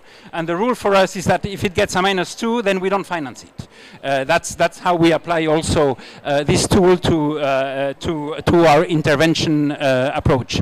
And then, of course, if it's harmful but not that much, or it's not consistent with the country climate policy, but it is not generating too many emissions, then maybe you could consider it, and it could get a -1, etc. And likewise for the positive impacts. And of course, the more you have impact on not only the project through the project impacts, if you have an impact also on the counterpart, on the sector, on the local economy, then you get higher marks here, of course. And all of this needs to be documented, obviously. But anyway, it's part of a classic project appraisal. Same thing for climate change resilience. Just to highlight here, and I will have no time to comment this in more detail, but the methodology gets into those details and explains to different project teams how you should proceed in terms of providing these marks. And again, what is interesting is that you have the project team assessing it and then an independent opinion reviewing this. And I will stop there. Thank you very much. But that tool, again, is available for not only your information if you're interested, but we are also available to discuss how you are tackling these issues within your organization and how we could improve this, because this is a journey, as I said at the beginning. Thank you so much. Thank you, Alexis, and thank you for speaking up, so we hear a bit of what you have to say despite the action film going on next door. And now, moving from the project level and a comprehensive SDG assessment, we have Sandra Lutz from the KfW to talk about their new work on the oil, gas and electricity sectors. Sandra. Thank you very much, and good evening to all of you. I will take a seat. I brought a few slides, but I'd rather advise you to listen to me than to look at the slide in detail. For those of you who might not know, KfW is Germany's public promotional bank, and we finance projects within Germany, but also internationally. We are mandated by the German government to become a transformative promotional bank for a greenhouse gas neutral and sustainable future. And based on that, already in 2018, we have started developing a sustainable finance concept for KfW Group. And as part of this sustainable finance concept, which was approved by our board in 2020, we integrated sustainability considerations into our strategic targets in a binding manner, so that it's really part of our medium to long-term positioning. And we aim at achieving this by contributing even more strongly to the SDGs by way of an impact management system, but also by way of aligning all new financings with the 1.5-degree climate target. So as part of our sustainable finance concept, we developed a steering system which is composed of sector guidelines illustrating the mix of transformational and transitional technologies which can shape the structural change process in line with the Paris Agreement. So please imagine 4 columns. The first of it being the column for transformational technologies. And we, as KfW, would like to increasingly finance these transformational technologies, which directly contribute to a greenhouse gas neutral future. For example, renewable energy technologies, but also green hydrogen-based technologies. So it's an upward racing column. Then there is the second column, which are the transitional technologies in our term. And this column is much smaller, limited in its size, and it has to decrease strongly over the next years. These are technologies which cause greenhouse gas emissions, but which are still important or play an important role in this transitional phase towards a greenhouse gas neutral future. So these are, for example, gas-fired power plants in very limited circumstances, but it's really important.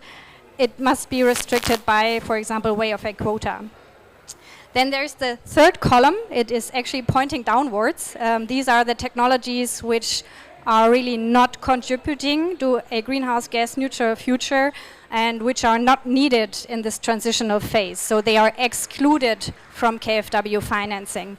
And last but not least, there is this fourth column, which is outside of our steering system, as these are financings for projects which are of minor relevance in terms of Paris alignment, for example, KfW's educational loans. And so based on this system, and then really showing this mix of transformational and transitional technologies, KfW implemented 6 Paris-aligned sector guidelines in 2021. And now you can take a look at the slide because they are shown here. We implemented sector guidelines for the iron and steel production sector, for the electricity production sector, for the automotive, shipping, aviation, and building sector. They are all based on the same methodology. So they are derived from internationally recognized scenarios of the International Energy Agency. So when we implemented these first 6 sector guidelines, they were developed based on the Sustainable Development Scenario of the International Energy Agency, which is related to a temperature rise of 1.65 degrees with a 50% probability. And we partnered for this with PwC and Fraunhofer ISI. And I would like to highlight our cooperation with Fraunhofer ISI Institute, an applied research institute, because it shows that we really tried to develop the sector guidelines science-based. However, when we implemented these first 6 sector guidelines, it became clear to us very soon, very fast, that we are not done by that. And especially so after last year's COP26. And so this year, in 2021, we started revising all these 6 sector guidelines, and we started developing yet another sector guideline for the oil and gas sector. And so the revision and the development of this new sector guideline is based on the net zero by 2050 scenario of the International Energy Agency. So the scenario targeting towards limiting the temperature rise to 1.5 degrees at 50% probability. What is important is to note that the sector guidelines, they set minimum requirements, and the ambition level is increasing over time. They are binding for all new financings. So whenever a project manager or loan manager at KfW Group enters into discussions about new loans, new financings, they really have to adhere to the provisions of our sector guidelines. And they are of limiting nature, so they have a direct impact on our new business and on our balance sheet in general. So as I said, they focus on new commitments, they focus on individual assets, so it's not a portfolio approach. They take into account the expected technical lifetime of assets, so the technological lock-in is accounted for. And they are based on different metrics, partially on technology lists, partially on quotas, of the mix between transformational and transitional technologies, partially on greenhouse gas budgets, and partially on energy efficiency levels. Yes, so now we are very glad that we developed a new sector guideline for the oil and gas sector, and we are confident that we are able to implement this new sector guideline and also the revised sector guidelines in short time after finalizing the discussions with our stakeholders on government level. And to just give you a glimpse of what the sector, only 1 minute left, okay. But I think I cannot speak even faster because then it will become even more difficult to follow. But so there is plenty of time afterwards to go into the details. But maybe just a glimpse of this new sector guideline for the oil and gas sector. So we will include further assets to our already existing KfW group's exclusion list. So this will be all assets in the upstream oil and gas sector next to the coal sector, which is already part of our exclusion list. And we will also integrate assets on midstream level to our exclusion list. For example, the financing of new natural gas pipelines and grids, also LNG export terminals, for example. But then there will also be a steering part. So we identified assets for which financing volumes need to go down over the next years. Also for selected assets in the oil and so 0 minutes left. So I will end with this very brief introduction of our steering system for Paris alignment, for 1.5 degree alignment of our new financings, and happy to answer any questions afterwards. And please also have a look at our website where there is a rather extensive background document on the methodology of the sector guidelines published online. Thank you very much. Thank you, Sandra. And moving from sort of the various sector guidelines and zoom in on the oil, gas and electricity sectors, we'll now hear about the joint impact model from the Dutch FMO. And for that we have Joram Schraven. Thank you.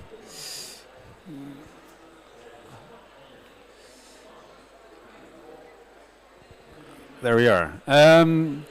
Good. So I had a few lovely, highly complicated slides with pathways in here, which maybe you're happy to hear I all deleted. So I'll keep it rather to the point and simple.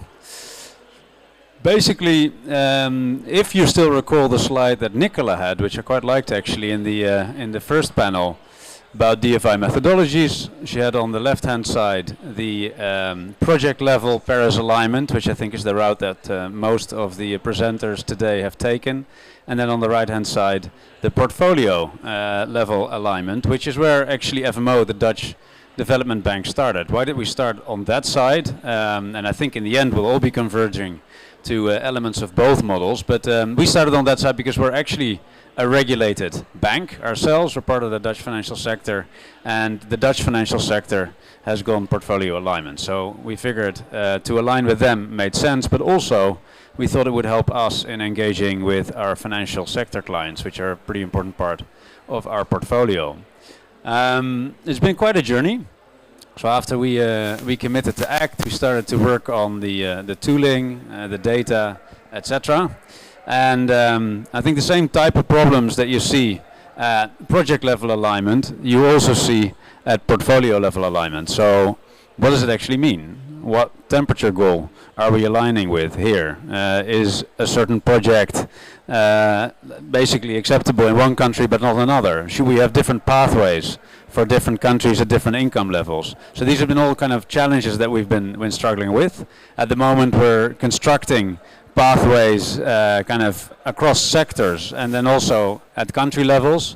So you'll see that, for example, for the low income countries we expect probably a kind of flat line and then a reduction over time, whereas of course for the upper middle income countries you expect a downgrade immediately. This is pretty challenging and complicated work, but you're going to have to relate your portfolio emissions to the overall budget we still have left to 1.5 degrees. So that's essentially the work that we've been doing at that side.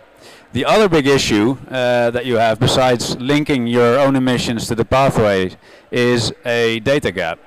So we've got reasonably good data for larger emitting projects where you can send consultants to actually figure out what they're doing. But particularly in the financial sector itself, in our markets, it's very, very hard. So there we needed a new tool, and that's essentially what I'm briefly talking about today. So I've covered this slide. So in order to fix for the data gaps that we have, we figured we have to start with a modeled approach, so at least you can have orders of magnitude. So that led us to set up the Joint Impact Model Foundation, which actually holds the Joint Impact Model, which helps us model the emissions for those parts of financial sector portfolios where we don't have hard data. And this is all aligned with PCAF, the Partnership for Carbon Accounting for Financials, which was set up also by the Dutch financial sector, and of which FMO is a founding member, as a measurement tool. So this is quite helpful to start to get some orders of magnitude of emissions if you want to do the portfolio approach. And now we need to drive it down into the financial institutions themselves. So we've started essentially a GIM PCAF program where we're doing technical assistance with a number of financial institutions that have joined this effort so that they can start to measure their emissions in this way, and that of course feeds back into our own emissions accounting. Now it's quite a journey. We're definitely not there yet. We feel that you have to complement this kind of portfolio work with hard exclusions. So we've been pretty forward in excluding, for example, direct fossil. We still have to do a lot of work, I think, as a sector still on how we're going to engage with financial institutions in our markets. And there we want to have a joined up approach with everybody because it's really institutional work, and we feel that the joint impact model and this technical assistance program can be very helpful to work with our financial institutions and start to sensitize also in emerging markets financial institutions to the emissions that they'll have, and we think that this will link up quite nicely with where the international financial institution sectors are going with Paris alignment. On top of that, of course, FMO is now also joining in with all of you on project level Paris alignment, because like I said, I think ultimately you're going to need elements of both approaches to be truly accountable to Paris alignment. I'll keep it short because I know everybody wants to have a coffee, so I'll hand it back to you. Thank you. Thank you.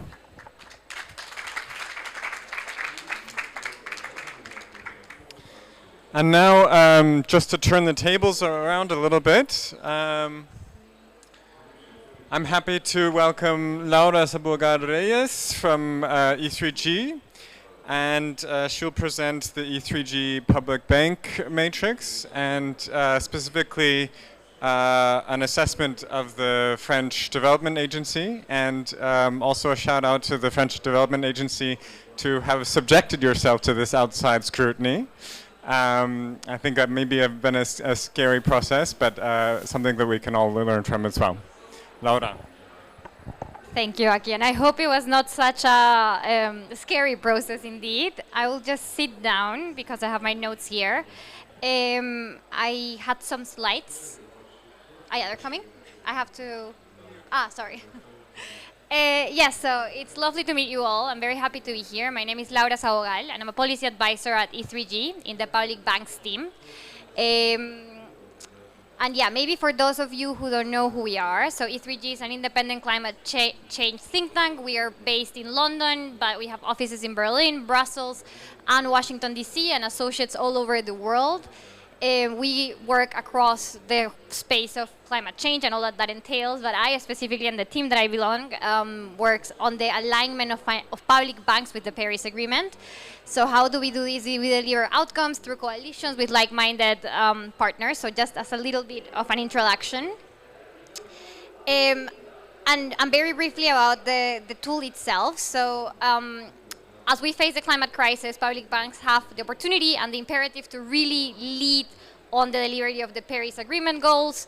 They represent 10% plus or minus of the global finance in the world. They can really leverage. They also play a key role in terms of their thought leadership, and so they really are a fundamental piece in this puzzle of Paris alignment of financial flows. However, as we all know, and as we heard beforehand, there's still no alignment methodology across all the banks. So each bank is working on its own approach. Because of this, the E3G Public Bank Climate Tracker Matrix, which is quite a mouthful, is first and foremost a communication and engagement tool. And with this tool, what we plan to do is to make transparent how different banks are actually mainstreaming the alignment with the Paris Agreement in their operations. And we also believe that by doing this, we can also collect a lot of information that is useful to share across different stakeholders. As Mustafa was sharing beforehand, we're going to start our process with the IDFC. So definitely very exciting. So just some caveats. Context matters, of course. This means that each institution is at different stages of the journey. They're also in different countries. They also have different counterparties in terms of intermediary lending, so it's not all the same. That means that there will be different paths to Paris alignment. Like I said before, this tool enables the identification of evidence-based recommendations. And for this, it's always good to have comparison across different institutions. So far, we have, I think, more than 15, including all the major MDVs, and also development finance institutions like AFD right now that we just will talk about, KfW, and others. Yes, and so here you can see basically how it works. There, as you all know very well, different groups came out with building blocks or let's say pillars of how to align with the Paris Agreement. And on the very right, you can see how E3G out of that made some 15 metrics that are a little bit more granular, and those are the metrics that we use for our assessments. And yes, and basically for each of these metrics, we have 4 categories. So banks can be either unaligned, they can be some progress, they can be ranked as Paris aligned or transformational. And for all of these, I won't bore you with these details. You can find them in our website. You can see what the bank needs to achieve this specific category. So we are here for specifically discussing the AFD result. This is really fresh out of the press. We just published the assessment a few days ago. And as you can see here, it's way too little time to actually go into all the details, but I highly encourage you to go to our website and check out everything that the AFD has been doing in terms of climate mainstreaming. As you can see, they fared really well. So this is very encouraging, but of course there's still some work to do. So I will just very briefly walk you through not all of these metrics. All of those are in our website, but some highlights. So in terms of the highlights, the AFD is well on its way to become 100% Paris aligned. It's really a key player in Paris alignment, but also in climate financing.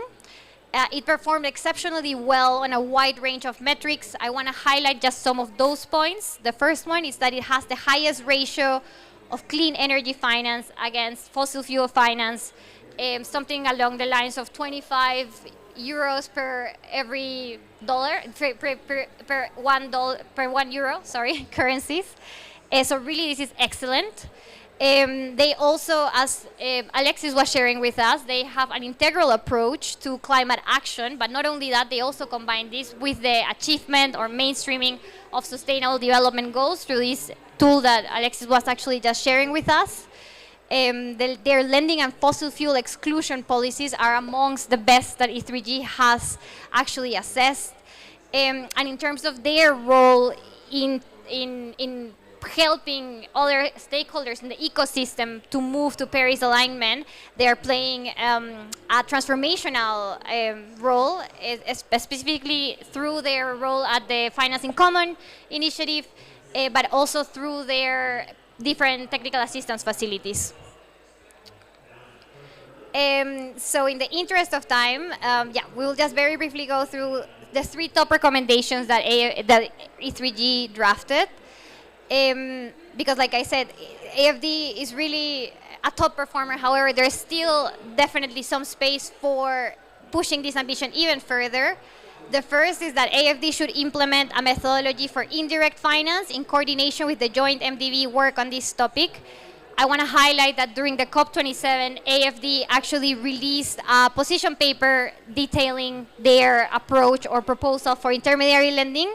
E3G welcomes this and encourages AFD to keep engaging with other institutions. Within this approach, it's a 2-step approach that I will not really get into the details of, but we want to highlight maybe 2 points. The first is that the transition plans that are mentioned for those intermediary lending partners, it is key that they're supported by a robust framework and monitoring mechanism. As we heard in the previous session, this should be aligned with a 1.5 or a Paris-aligned temperature trajectory. And the other thing is, and as AFD rightfully mentioned it is key that these are underpinned by technical assistance. And so far, AFD is really proposing that in the context of these intermediary lending partners, but we believe that they also should leverage their remarkable work with their technical assistance facilities at the country level, such as the NDC, LTS, and so on. Then recommendation 2 is that it should establish a portfolio level target as a key component of its goal to fully align with the Paris Agreement. And here I want to emphasize, I won't go into the details, but I want to emphasize the dual mandate of public banks and DFIs in terms of climate action and development, and that this can be really challenging, especially in some countries like the ones that AFD is operating. And this is a topic which we discussed broadly with the AFD team. However, the aggregation of a target, it would be a useful supplement to a more granular carbon footprinting measure that is already taking place, and it will also enable AFD to attach itself to a specific temperature trajectory. I think the previous session really made it clear there's a budget and it's important to do that, but this of course will depend on the context and the pathways will differ, and for this it's also really key to avoid any long-term lock-in of unsustainable and ultimately unprofitable assets, so really transition finance is key. And I think I'm out of time, just 30 more seconds. AFD should also consider the implementation of a shadow carbon price. This is, of course, not a solve-all approach. It works best in combination with other policies such as exclusion lists, emissions threshold, and so on. AFD currently prefers a focus on the carbonization trajectories. The details about why is in our assessment. And whilst this is indeed critical, this cannot be decoupled from emissions. And a shadow carbon pricing would help inform where decision-making regarding this trajectory that I just mentioned. Of course, this should be flexible to ensure responsiveness to the context. Context is key. And if this actually happens, AFD should publicize the methodology for price levels for different countries, so it's actually clear. And for these last two recommendations, I also want to highlight that the AFD team had some very valid observations, and we invited them that in case they do not agree with them, they come out with some position papers to foster some discussion, because especially in the geopolitical context that we're facing right now, we are seeing that there seems to be some sort of perception of that there's a trade-off between climate action and sustainable development, and it's really important that we tackle those in tandem. So I think that's it from my side. I will just give the floor to Mathilde. I'm so sorry. Thank you, Laura. And just to give a quick opportunity for a reaction from the AfD, we have Mathilde who will give us a few words about their thoughts on being assessed and maybe the next steps that they will be taking going from there. Mathilde? Yes, do you hear me well? Do you hear me? Yes. Great. No, just to say that really Laura was very, very scary. Referring to your introduction. No, of course, I'd like to thank and commend the work of E3G. I'll be very quick in doing this exercise. It's been very helpful for various reasons. Notably, of course, I have my low battery signal starting right now. Notably, as we are coming to the end of our current climate strategy and we need to develop our new climate and nature roadmap. And therefore, it was really important to us, in addition to our own analysis and to various types of interviews that we have been doing during the midterm review of the strategy, it was important to open the box and to be completely transparent with an entity like E3G to do this assessment. It's going to be useful in addition to how we take into account the few points that Laura raised, also because there was also some key advices on sectoral strategies, of course highlighting what we do best, notably the energy transition strategy, but still some weaknesses, notably on mobility, on which we will indeed need to work.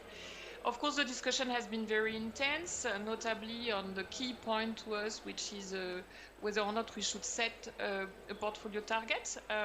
We don't agree for now, and Laura knows that, and it's captured into the website. We don't agree because we start. Because we take stock also of where we start, which is that the Paris alignment approach and the SDG alignment approach that Alexis has shown has proven to make us very selective already, and therefore, in fact, we don't finance the sectors that KfW has presented in its approach. For instance, no fleets, of course, except with the exception of agriculture and some hard-to-abate sector in the industry. And therefore, indeed, we have a very good level of funding on the energy transition compared to very limited fossil fuel assets that can still be financed if they are linked to other targets in the projects. And therefore, our calculation of any new project's carbon footprint shows that due to this selectivity,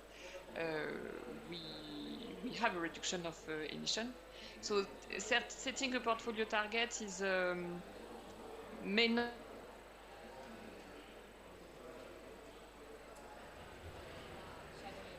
Oh, I think we may have lost you, Mathilde.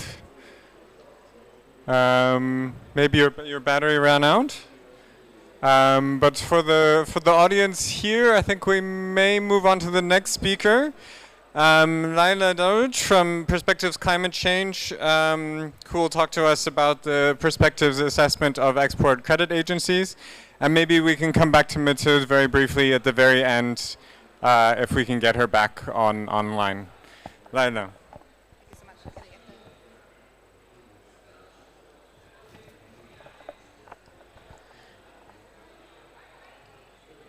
Hello, thank you so much for having me today. My name is Laila Darouch. I'm working at Perspectives Climate Research as a climate policy consultant and researcher.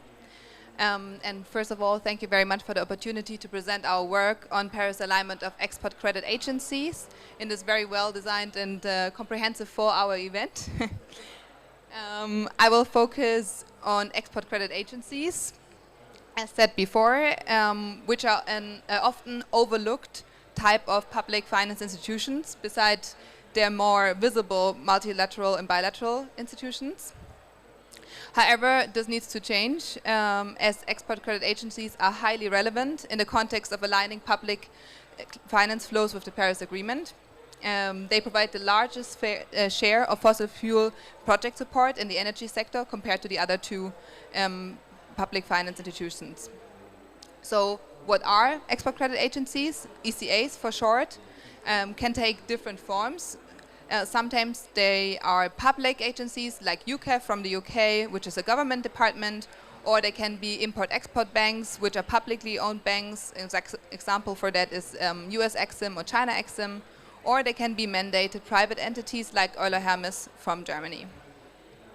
So the objective of ECAs is to de-risk exports of companies from their home country that seek to do business abroad, mostly in developing countries and emerging markets. Among their main instruments are government-backed loans, guarantees and insurances. And in theory, official ECAs are mandated to support only riskier projects for which private insurers would not provide cover. However, in reality, we see that this is not always the case, but it is stated in the mandates of many ECAs. So for a couple of years, we started talking about export credit agencies and their role in the climate action space, but this was, before that, there was little known about what they really do and what their portfolio contains.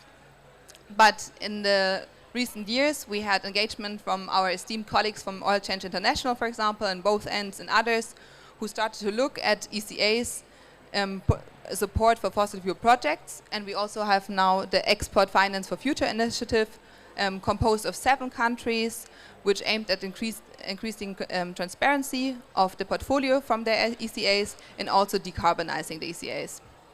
Last year, around COP26, we also saw a much needed reform of the OECD arrangement, which is the main international policy framework for officially supported export finance.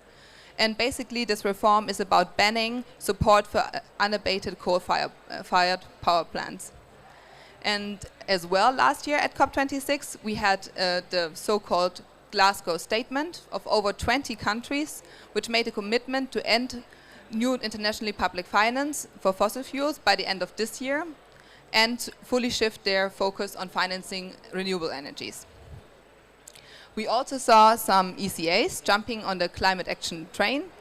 So, for example, UKEF from the UK, which committed to phase out most fossil fuel projects, and the Dutch ECA, which developed a dedicated methodology to measure the amount of fossil fuel investments in their portfolio.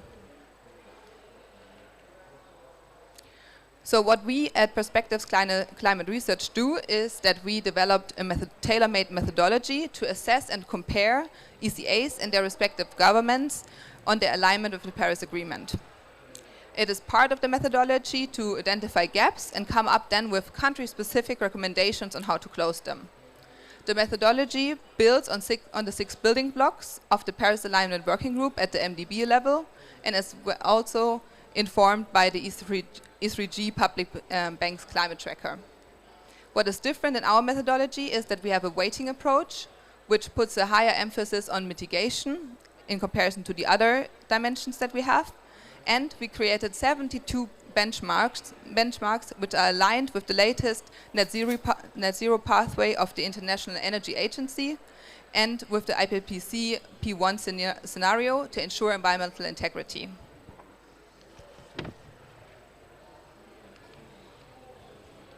So since last year, we started to assess countries, and so far we assessed 7 G20 countries, and then we'll assess 2 more in the upcoming months. So the results so far are a bit troublesome, to say at least. Yeah, so our results definitely need more international attention, as all but one ECA rated as unaligned with the Paris Agreement. And if you want to learn more about the results, our publications and the methodology itself, feel free to check out our website where we have all the publications listed and also the methodology. You can download it, and one of our main objectives was always to have a methodology that is replicable, so everyone should be able to perform our assessments and in the best case, and we really hope to come to the same result. And if not, we can discuss it. And in conclusion, one can be said, so the ambition for ECAs to really phase out of fossil fuels is also hammered by the free rider problem, meaning that countries fear losing market shares of other countries if they phase out, that they will take over. And also a relevant problem is that not all countries are part of the OECD arrangement. This is, for example, the case for China, which is a highly relevant player in the field.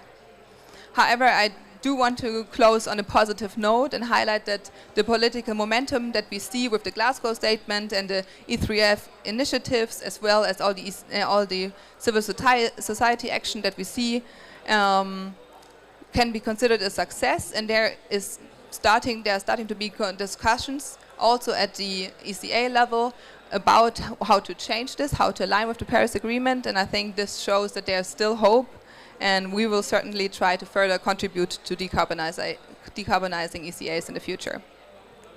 Thank you very much.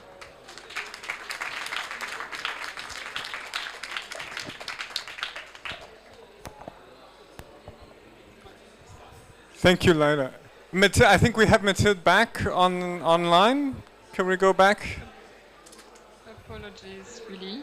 And Mathilde, I think we lost you just about where you were explaining why you disagreed with the portfolio target. Maybe I didn't want to elaborate further. No, so really apologies. I did low battery at the worst timing possible.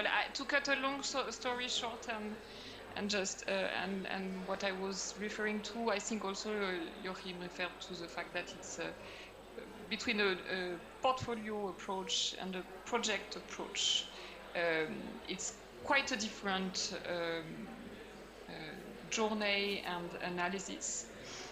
I do believe that despite the fact that we don't have a portfolio target, we need to prove and to justify that our approach has results. So we still need to work on providing more quantitative analysis of what it entails to have the methodology that we follow.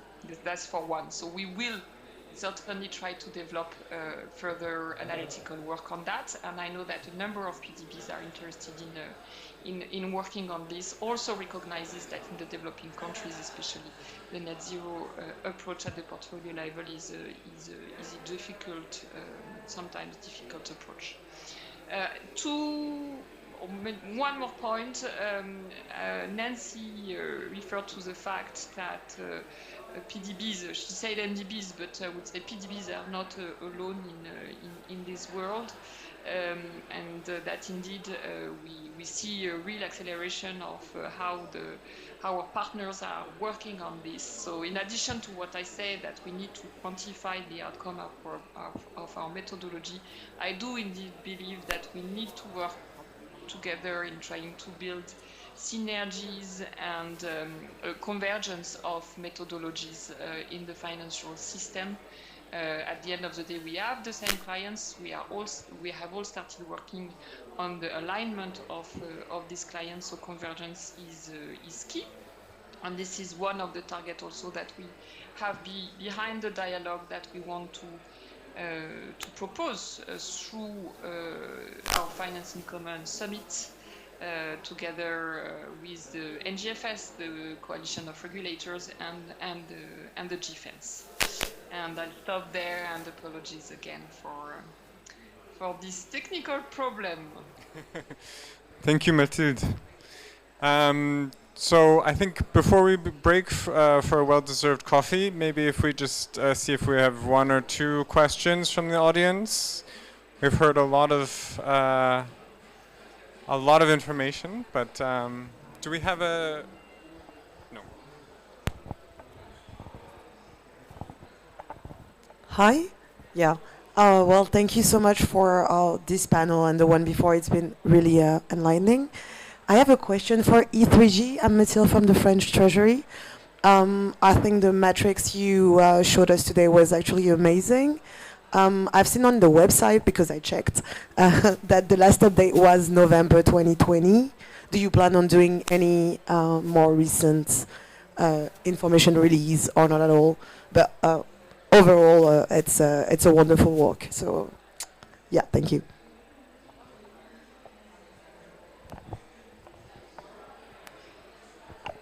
Thank you so much for those nice words. Actually, that's basically the section of the website was launched in November 2020, and somehow the numbers stay there. But that was when it was actually set up. But the matrix is a living document, so we keep tracking the developments of the banks when they update their energy lending policies or any other policies for that matter. So yeah, and actually before AFD we had KfW released earlier this year. So it's an ongoing process, and the idea is not only leave it here, but yeah, with these recommendations also hopefully provide some ideas to the banks in how they can move forward. Mustafa? Yeah, maybe one comment. We are talking about all these alignment methodologies, which are very nice, but we have to think about how we can deal with that for small banks. We have, beyond the 27 IDFC members, we have also 500 or more public banks, which are small. We have also thousands of private banks. We have also other financial institutions which are also on place. We have to develop simple methodologies to help them because it's in the case of AFD, for example, it's 2 months to do that with a strong commitment from the people from the team. not all the banks can offer that, you know, and also it's expensive. So we have to develop methodologies, and if we want to take all these 3 months, 4 months for each bank, I think that we will need more beyond 2050 to assess all of them and to help them to increase their ambition. So we have, now that we develop more or less something which is robust, which is quite, interesting, we need to develop, to think about how we can embark all these small or less needy members to crowd in. Thank you. Thank you, Mustafa. Yes, we don't have time. We need much more action and much more ambition, and we need to accelerate. Maybe one last question, and then I'll let you ask the other questions in the break. Thank you, Aki. Very short question. My name is Alexander van Keppe from KfW. Also, a question to Laila on the methodology from perspectives. Just contrary to the other think tanks methodologies, you put a lot of emphasis on mitigation. You have even, I think, 2 categories: mitigation 1 and mitigation 2, which add to much more than the other categories. Just why this special focus?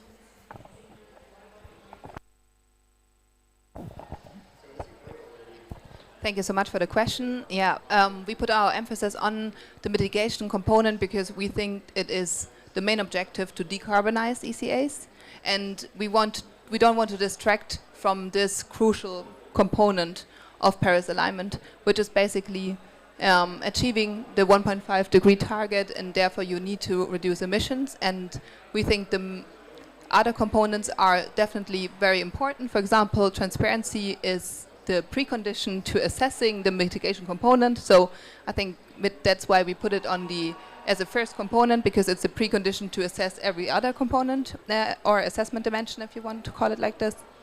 But definitely climate activity, like the climate action, the positive impact that the ECA can have is relevant, but you can't build a green economy on a brown one. That's something we also say. So you have to phase out, and that won't. If you have a lot of green, it won't. You can't distract with that from the brown stuff. So that's why we put an emphasis on mitigation.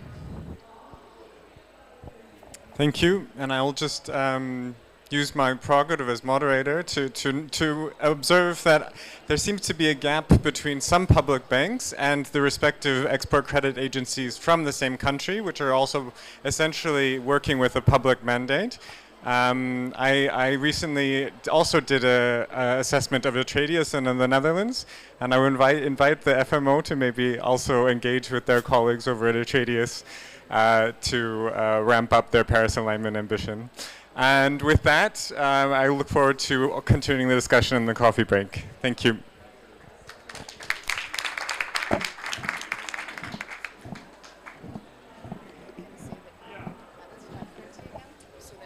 Yeah, just.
with one first key outcome, and one thing that now makes consensus across the financial community is the fact that, yes, supporting the alignment of financial intermediaries is something that is important, and that could have actually transformative impact beyond just making sure that your own operations are aligned and are doing no harm across all mitigation and adaptation objectives.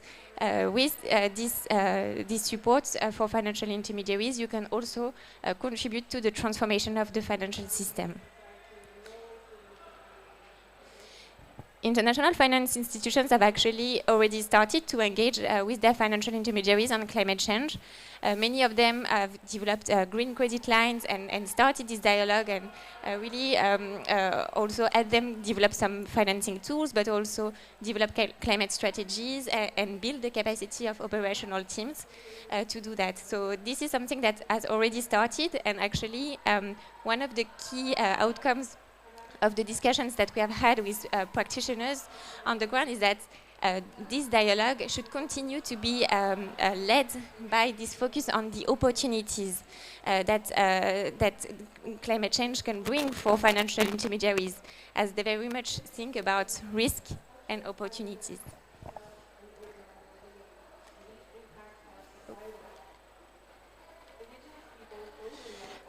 However, there is a new area of work as well for them.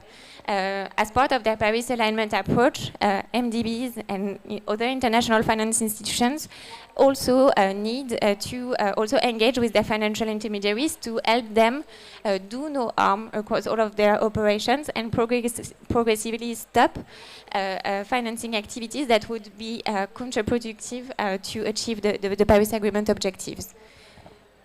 So this is something new, and actually a number of international finance institutions have already started to consider this, especially as they are also trying to develop and implement new due diligence processes to assess the risk exposure, the financial risk exposure of their financial intermediaries.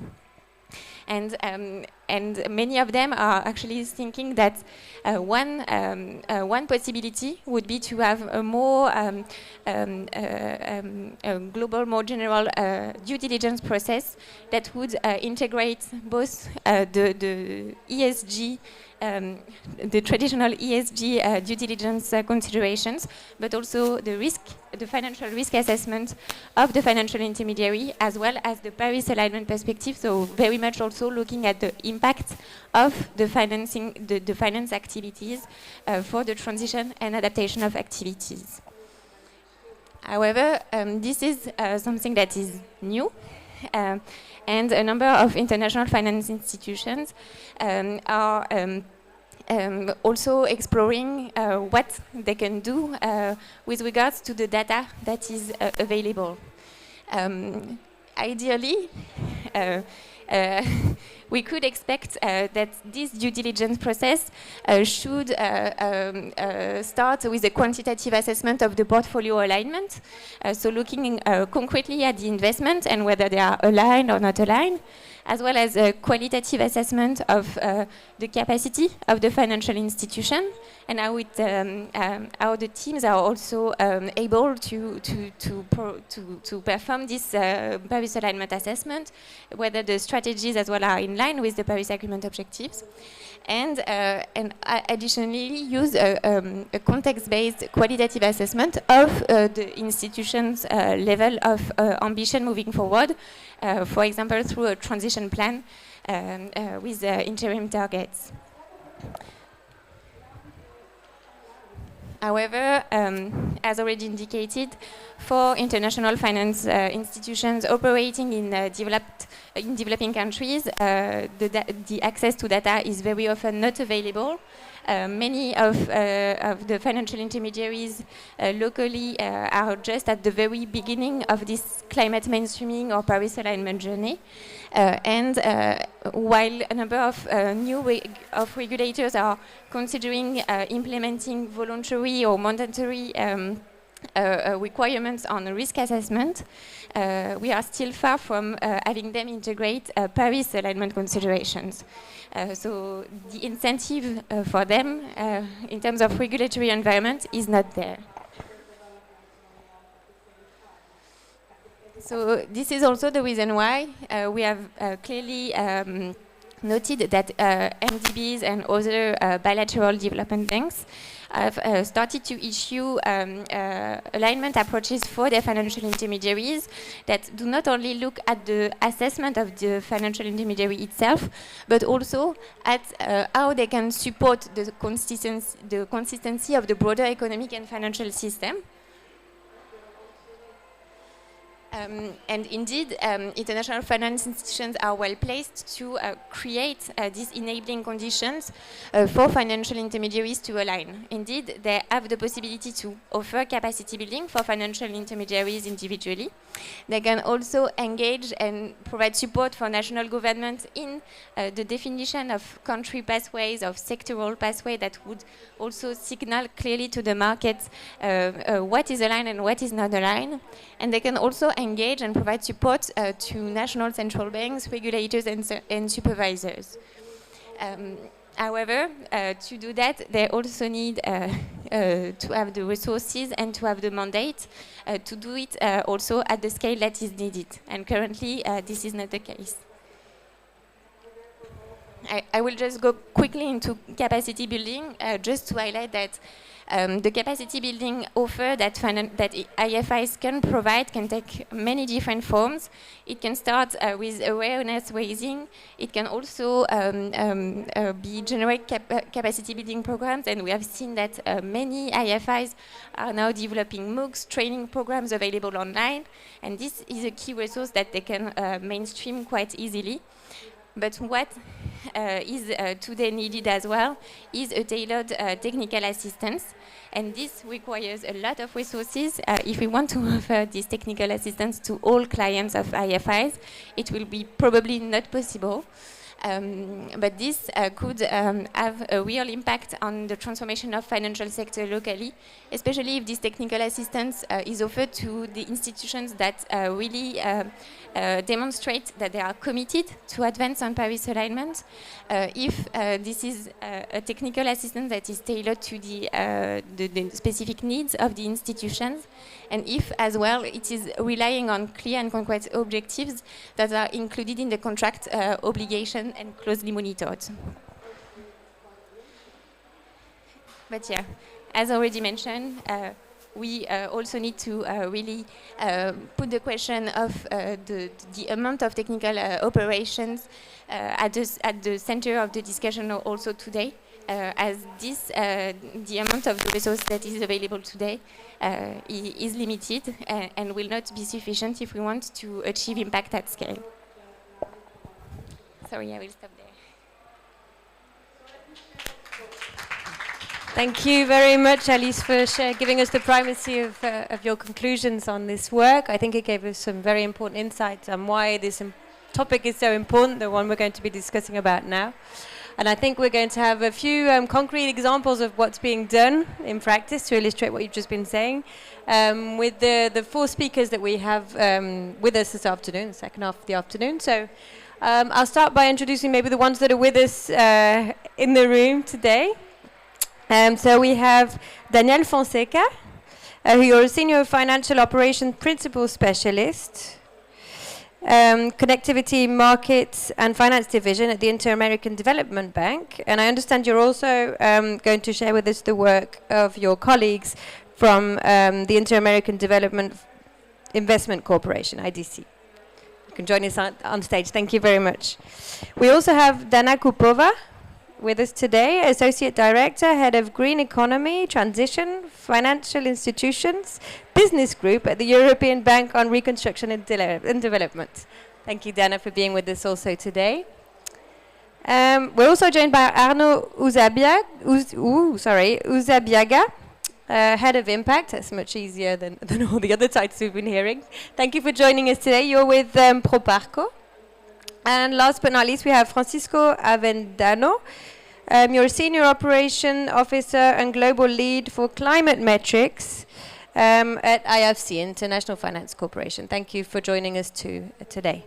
Dan, I don't know if maybe we can have all of you on stage at the same time, if that's okay, because we're going to be having the discussion afterwards, so maybe it'll make things easier.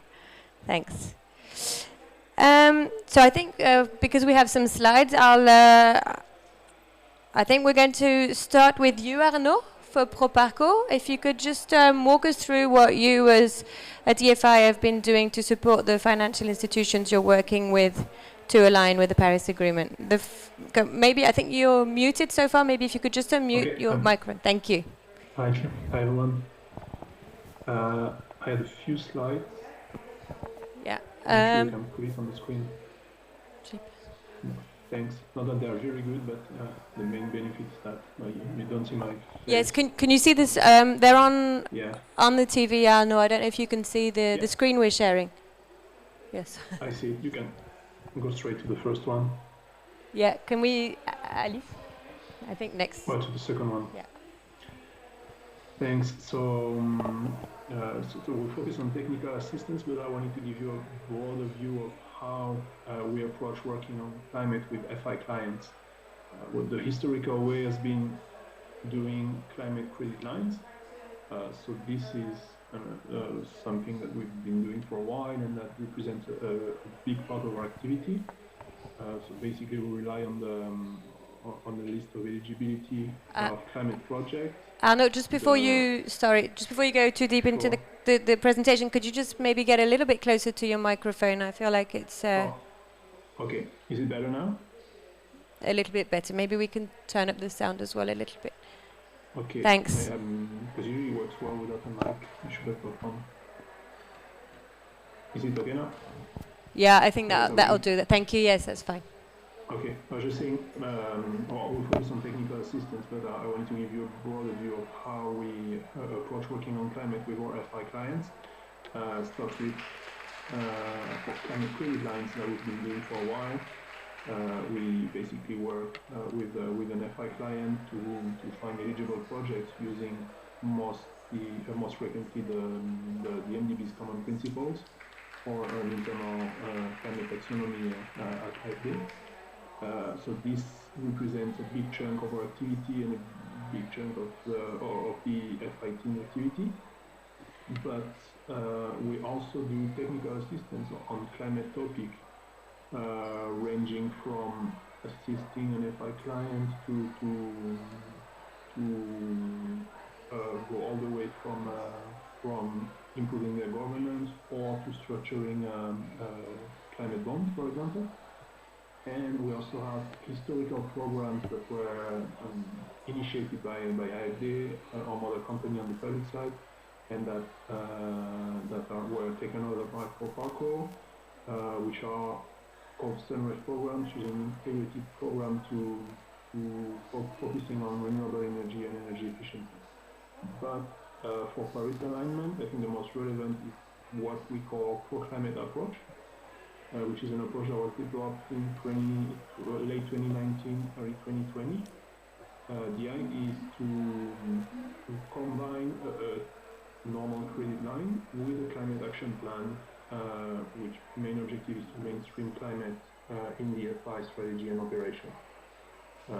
So the idea is to do pretty much what we've been doing on environmental and social risk management for the past 10 or 15 years, but to focus it on climate. And we think it's key to embark an FI client on its Paris alignment journey. And obviously, we provide technical assistance to do the baseline analysis and as well to support the implementation of the climate action plan. We can switch to the next slide. To give you a bit more detail on what is a pro-climate approach. So as I said, the idea is to mainstream climate considerations into the FI operations. The idea is not to go and finance another climate project or another green project with the bank, but really to look at their operations and try to mainstream climate in these. We start by doing a due diligence assessment to know where the starting point is. We have a structured way of doing it. We look at the policy level, we look at their systems and tools, and we look at their performance. And the idea is that we try to build a climate action plan that will help the FI progress across 1, 2, or 3 of these pillars. And so obviously, policy is easy to start. Then it gets more complicated when you're with systems and tools, and even more complicated, and only time will tell us about if this performance actually materialized. But the third pillar is definitely the most important one if we want to talk about real climate impact and Paris alignment of the FI. So we've had now about 2 years of experience working with this program. We have a significant technical assistance facility. We hire consultants, and one of the good aspects as well is that we see these type of skills being much more available in the consultant community. So it's good, and we can leverage on this to support our clients. And it's not a one-size-fits-all approach. It really requires a lot of dialogue with the client, not only to understand what is the starting point, but to understand what their operational priorities are and where we can support them and on improving their level of ambition and understanding what their constraints are as well. So far we've had experience working with clients that had already made commitments. For example, a commitment to be carbon neutral at a certain horizon, a commitment to report on their carbon accounting using TCAP.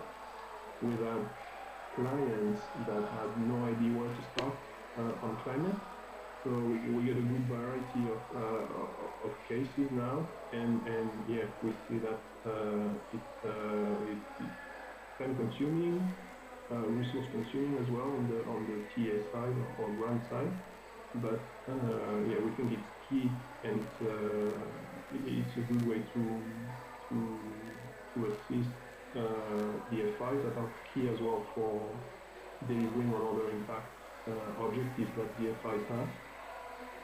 To assist them in their climate journey. And I think that was the last slide.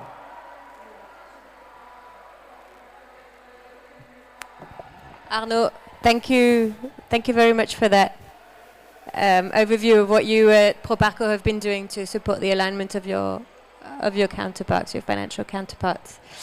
I think next in line is you, Dana, because you also have slides, I believe, so we'll share your work with the audience. Yeah. Fantastic. Shall I hold that? Perfect. Thank you so much. I will sit down as well because I'm pretty shattered after the COP, as for sure you are as well. And I realize I'm competing with World Cup, so I will try to entertain you for the next about 8 minutes. I will try to loosely follow the slides. I will not kill you with the PowerPoint, so I have one slide which is probably the most relevant. And it's this one. But before I go into the details, I wanted to, first of all, say a big thanks to the Mainstreaming Initiative for organizing this, because this is really COP27 is the implementation COP, and this is implementation discussion at its best. I have probably learned during these 3 panels much more than I have learned during the entire COP. So thank you for sharing your own mainstreaming and Paris alignment path. And thanks for IDFC for hosting the event as well. I'm Dana Kupova, and as I was introduced, I'm head of Green Economy Transition in FI, which is a very complex title. I don't like it. The way I describe my job is I lead a small team of climate bankers. We are based in financial institutions team of the EBRD, and we take the big commitments of the bank and we convert them into products that clients want, because that is the only way we can succeed on the Paris alignment journey or looking at climate risk and increasing our green financing, our own green financing. So we take very much a client-based approach. And the reason for this is that, and that's something I discovered by talking to a number of other IFIs here today, is that our business model is a bit different. We work with 300 financial institutions across the EBRD region. Our financial institutions are very diverse. So we work with large multinational banks, we work with large local banks, we work with microfinance institutions, leasing companies, you name it. Also, our products are very broad, if you like.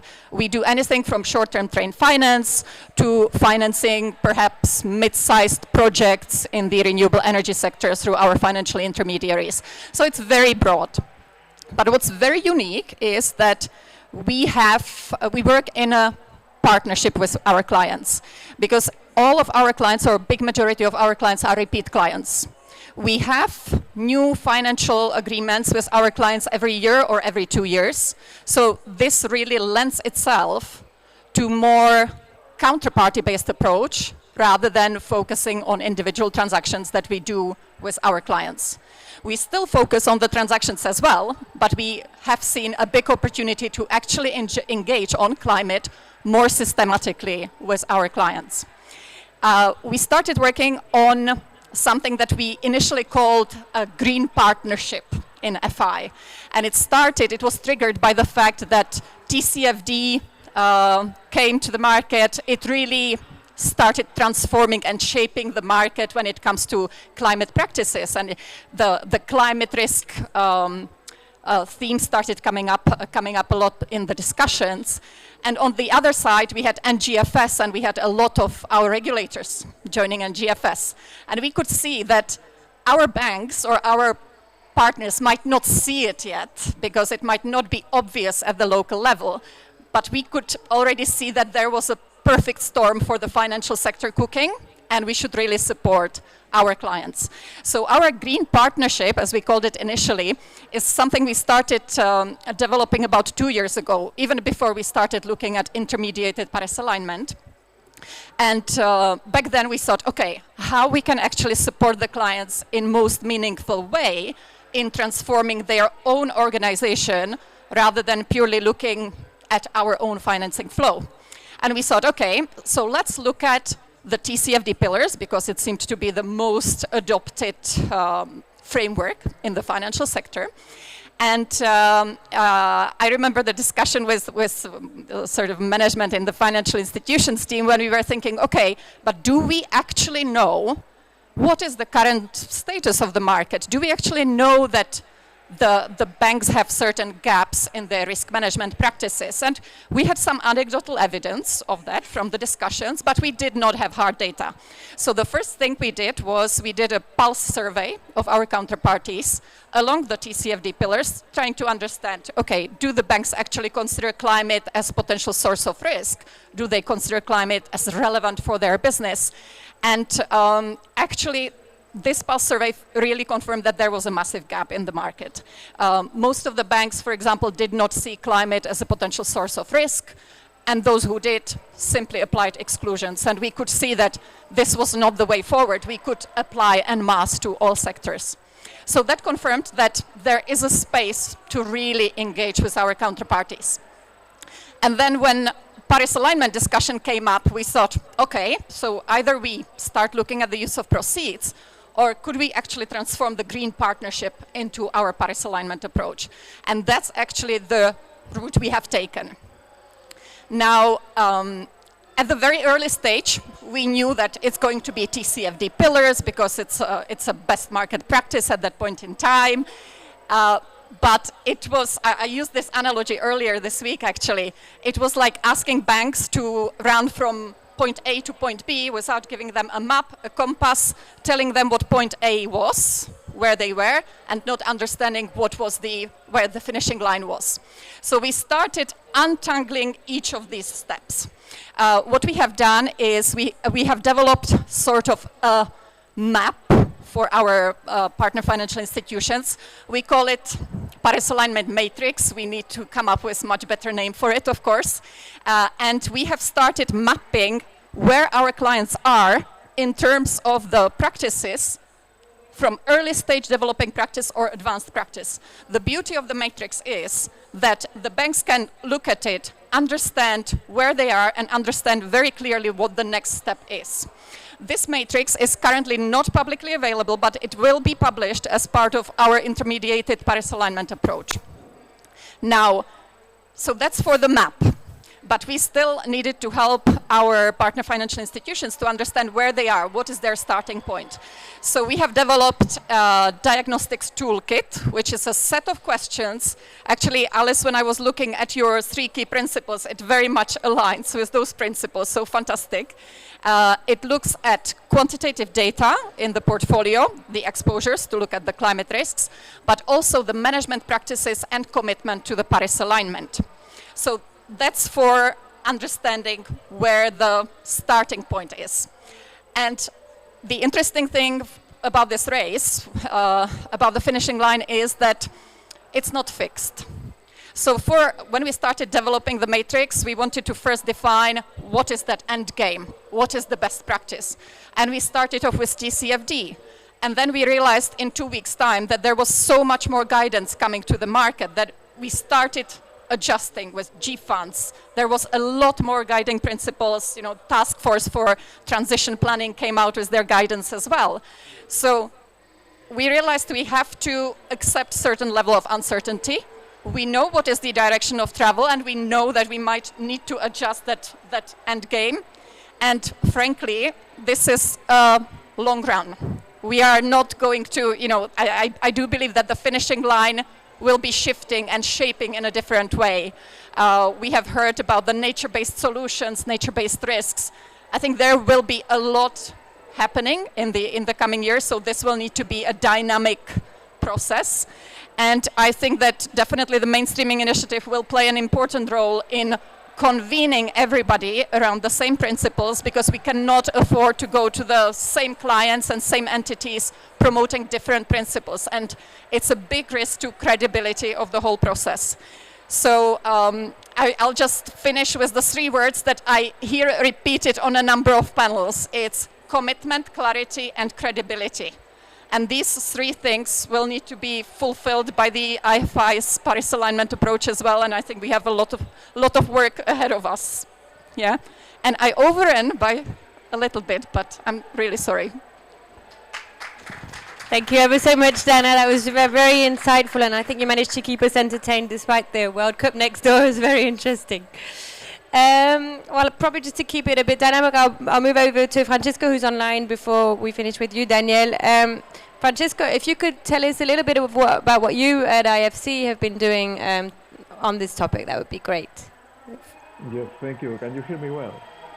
And just, as we've been asking all our participants online, if you could just make sure you speak as closely as possible to your microphone, because there's a lot of noise, unfortunately, in the pavilion here, so thanks for that. Okay. Can you hear me well now? Yes, we can hear you. Okay, very good. Well, thank you for inviting me to participate in this event. I think this is a very hot topic at the moment. As we navigate the transition, not only corporates but also financial institutions are looking into how to evolve their operations in a way that contributes to the climate solution as they are not part of the problem. So we have an approach within MDBs that has been highlighted in other presentations that is called the Paris Alignment Methodology or Framework for Financial Institutions. So Under this possibility, we have two options: to follow the money or to follow the client, the full institution. As pointed out by Dana, which by the way has been part of the team working together with IFC as well on the development of this FI Paris alignment approach. When working with a client, we have the possibility of looking at the transaction that we are financing or looking at the counterparty. But again, we tend to have a lot of repeat clients or repeat transactions with the same client, so it makes a lot of sense to have in the ambition in the long term a full engagement with the client, not only to look at the financial flows, but to look at the overall readiness of the institution. So in that sense, within the IFC definition of what constitutes Paris alignment for us, the engagement and support for the client through advisory and through investment is core and center.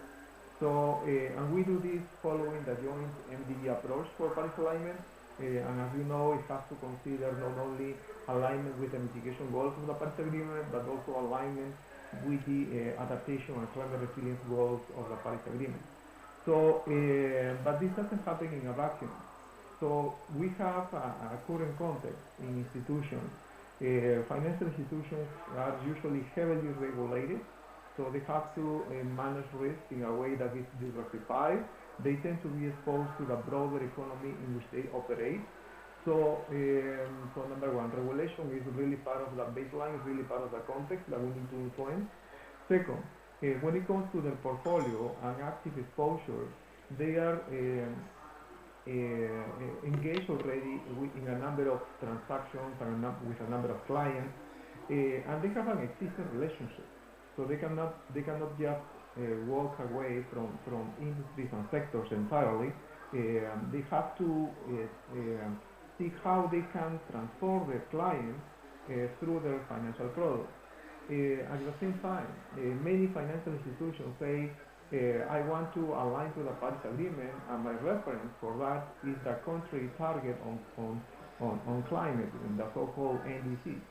So, but many times, most of the NDCs are very high level, not detailed enough for the financial institution to be able to translate that into a workable and detailed policy and investment process within the financial institution. So that is a major challenge that is part of the context. In addition to that, we also have that so far banks and in general financial institutions working in emerging markets, they have been putting efforts on developing their very own environmental and social risk management system. So some of them are motivated by regulations, asking to look at the bigger projects from the ENF risk point of view. But when it comes to Paris alignment, we need to go beyond that. So what is IFC doing in this regard when it comes to support to clients? So first of all, we have a philosophy of actionable support. So that means that every support that we provide through investment or through advisory should lead to concrete results. For example, in terms of enabling the environment for a level playground, so we have a number of activities engaging regulators, policymakers in emerging markets, and that includes, for example, looking at the supervision guidelines of the banking system and how they may consider climate-related considerations like physical climate risk for select asset types, also carbon intensity and GHG emissions as part of the factors affecting not only the financial institution but also the host country and the overall industry that are part of the portfolio. So a second pillar within our support on Paris alignment is to be able to have a one-to-one advisory with a client to see how they can develop and implement investment policies that address, for example, coal-related aspects to reduce their coal-related exposures, as well as upstream oil and gas. Similarly, we need to have support for our financial institutions clients on managing physical climate risk, specifically improving the resilience of key asset types, including agriculture, agribusiness in general, real estate, infrastructure, and service-oriented activities. So those that may depend strongly on the climate factor to really work out. For example, when it comes to food security, especially in developing countries, they rely a lot on the private sector for logistics, for basic infrastructure, for storage, transportation, for collection of crops and agri-commodities. So all that has to be properly included within the investment policies of financial institutions, and IFC is in the process of supporting that. At the same time, going into specifics, we have a number of tools and solutions that are provided as part of the technical assistance to financial institutions. That includes, for example, portfolio analysis tools that enable the financial institution to look at what assets do they have in their portfolio and pipeline, how are they consistent or not with the mitigation and adaptation goals of the Paris Agreement. At the same time, specific tools that we can borrow from our real sector investment practice. For example, for climate resilience analysis of ports, of roads, and different basic infrastructure that is frequently present in some banks. At the same time, we also have a number of training programs. Francesco? Yes? Yes, I'm being told you have 1 minute left. Okay. I hope that's okay. So, yes, I am finishing up. So regarding training, there are programmatic training solutions, including the 30x30 program and the GBTAP, the Green Bond Technical Assistance Program, that already has trained more than several hundred bankers and close to 100 financial institutions in emerging markets. And more importantly, building a business case. That's the key part of our support to financial institutions to make business sense out of the Paris alignment, so they can sell it successfully to their shareholders and also other stakeholders. I hope this provides some light on IFC practice. Thank you very much, Francisco, and thank you for keeping to your time. We have a busy schedule today, so I'm sorry we have to remind everyone, the time left. But thanks for that. That was very insightful. And I think we have one speaker left today. I think it's going to be one, but I understand you've been joined by your colleague as well. I guess you're going to cover for both the Inter-American Development Bank and IDB Invest, if that's okay, and introduce us a little bit to what you've been doing together on this subject of alignment to financial. Thank you. Thank you very much. Being the last speaker between your opportunity to go join the chanting, I will try to be as efficient as possible. So everything that Alice mentioned at the beginning, we're very much aligned with what has been presented, and as well our colleagues from EBRD, who we've followed from the very beginning when we started the adventure of working on the private sector operations, financial institutions, has always been an inspiration, and the presentation obviously as well is a standard setter, so we're very happy to see the wonderful work that you do. So as mentioned, I'm going to be speaking for both, even though I have a legal opportunity to only speak for the IDB. I'll take some creative liberties with my colleague here from IDB Invest, just because I wanted to focus very much on what we do in the IDB group itself.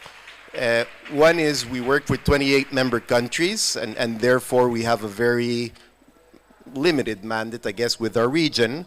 But we do have engaged very much in this process together in a joint effort, very coordinated between the sector specialists of financial institutions, both in the IDB and IDB Invest, as well as the climate sector specialists in the IDB and IDB Invest. So it's kind of a four-headed monster, but the good thing is that we are very much aligned and very much in tune with the whole aspect of coordination. A few years ago, we undertook very much a big board mandated effort to have very coordinated operations in the financial markets, and that's something that we've adhered to and been very disciplined upon. So when we talk about the Paris alignment itself, it's an effort that we very much work together and are very much consistent with the IDB and IDB Invest. There may be some legal differences because our boards are a little bit different, but definitely the methodology and the approach is very similar. We, as most institutions, are adopting the guidelines starting in 2023, and our guidelines are in the final stages of preparation and ready to go almost. So when you look at the full broad of the picture that we have, we as IDB public sector have the mandate to discuss with the policymakers, we have the mandate to discuss with the central banks and with the regulators. So that engagement is seamless in that we will help kind of create an enabling environment that will accompany. And in that perspective, it's very much the knowledge sharing that is needed to help fill the gaps of what may be their role in this perspective, and definitely a lot of capacity building, which is something that we do. So in essence, we engage on a lot of regional public dialogue so that we have the 28 policymakers or regulators joining together and having this exchange on what are the best practices, looking at other areas in other countries and what are the best practices. We do the same basically with the regulators, and there we have a lot much more liberty upon demand to help support their regulation and how to support what may be needed for the public sector mandate in terms of the national development banks and what might be the private sector financial institutions. So that capacity building is also very important for us so that we engage the enabling environment for private sector development, aligning with Paris alignment, which is the principles that we've seen here. Then on our side of the bank, we engage with over 50 national development banks, which has represented about 6 billion in terms of the green loans that have been done in the past. So there's definite knowledge acquisition that's already been there. There's a methodology that's already been adopted, helping support their strategies on different levels, of course, because we have very different countries. And therefore, when we look at Paris alignment, it's obvious that the implementation of portfolio in terms of IDB portfolio lending to them will be use of proceeds starting in 2023. But then the object of having technical assistance to help support their own portfolio on a generic level is what we're going to be working on upon demand as well, for which we are currently raising capital and helping support the technical assistance job that may be needed there.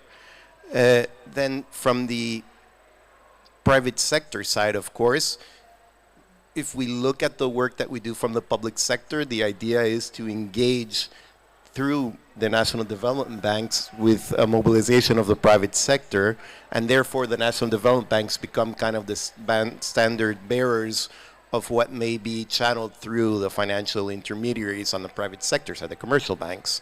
So therefore, whatever practices we help to implement in national development banks, we make sure always to have a component to help support the capacity building in the financial institutions.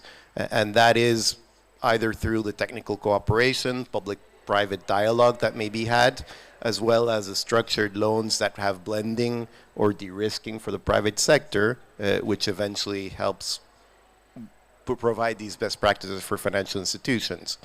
And then when you look at IDB Invest, they have a very strong engagement also with financial institutions. They have a pretty large portfolio of financial institutions that they've been supporting over a while. And that technical advisory that we're seeking to provide on a joint effort will be for both types of institutions and very well coordinated between the IDB and IDB Invest. So I wanted to put that as an aspect of good joint coordination between both windows, because this has been a very seamless effort.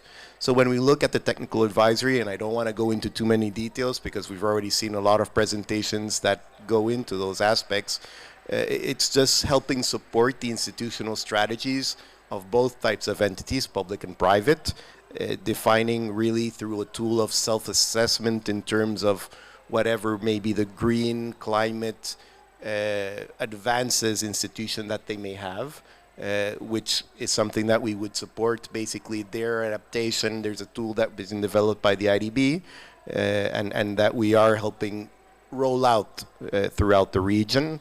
Then, in sense, also supporting the investment strategy of these entities, making sure that they understand their portfolio, how to manage it, how to crowd out the portfolio that may not align to Paris over time, and helping support their management of social and climate risks with all of the matrices and all of the aspects that we've seen in terms of quantitative and qualitative approaches. And then finally, of course, the big item that we are able to deliver in terms of what may be the funding strategy. And this is the strategy that has the blending, of course, with donor resources that may have green loans that may adapt to that, which would also have institutional capacity building, as well as strategies to access the capital markets, which is something that we've been supporting in terms of the preparation of thematic bonds that may have their framework, that may also adhere to the Paris alignment principles that you may see over time, and is part also of the efforts that we are undertaking. Just wanted to mention one final bit.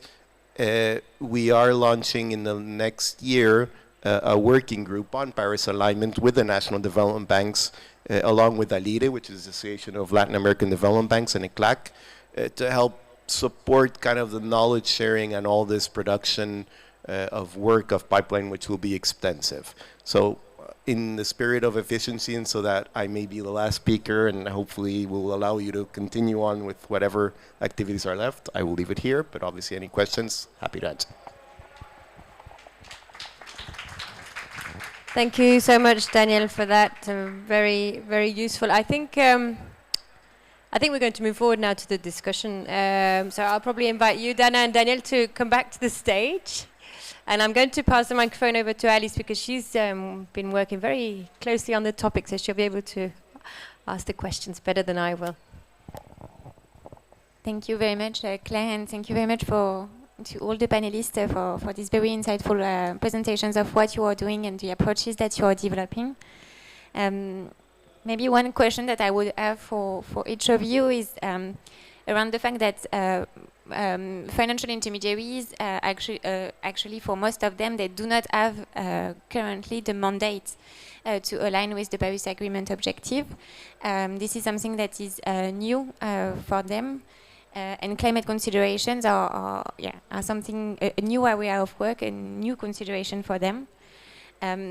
So based on your experience, so on the pilot approaches that you have developed, but also on the previous years as well, that on the previous engagement processes that you have been doing in previous years for green credit lines, etc., what would be your recommendation to develop an engagement process, a dialogue with these counterparties that would be the most pragmatic and that would speak the best for these financial intermediaries?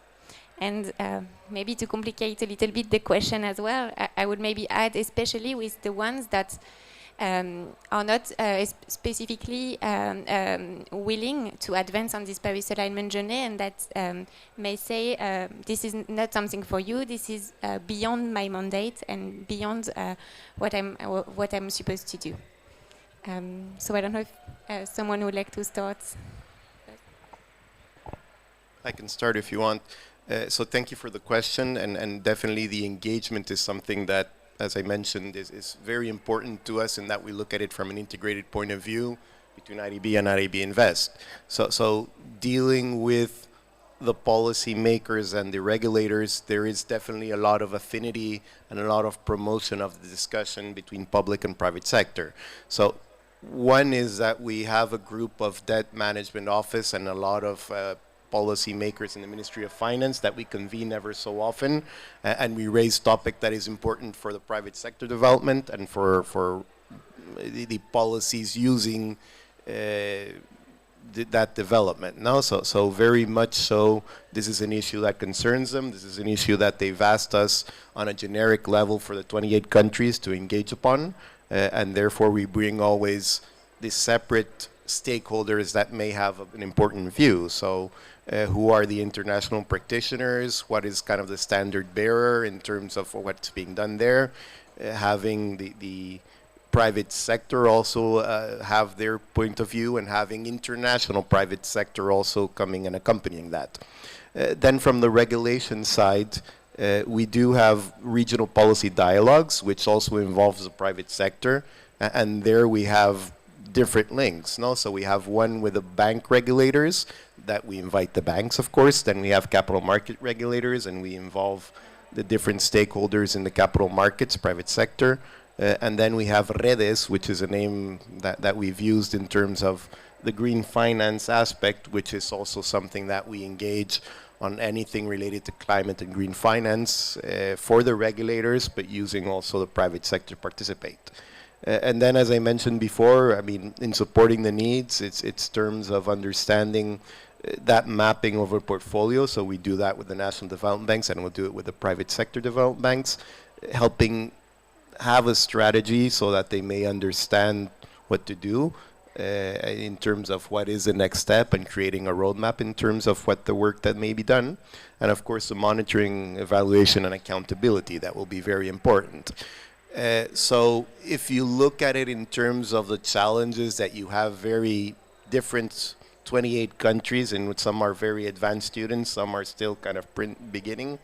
The peer factor of bringing them all together and seeing that this is a discussion that engages a lot of people has been very useful in terms of providing that support, in terms of helping the beginners kind of understand where they begin and where to start, where to have a starting point.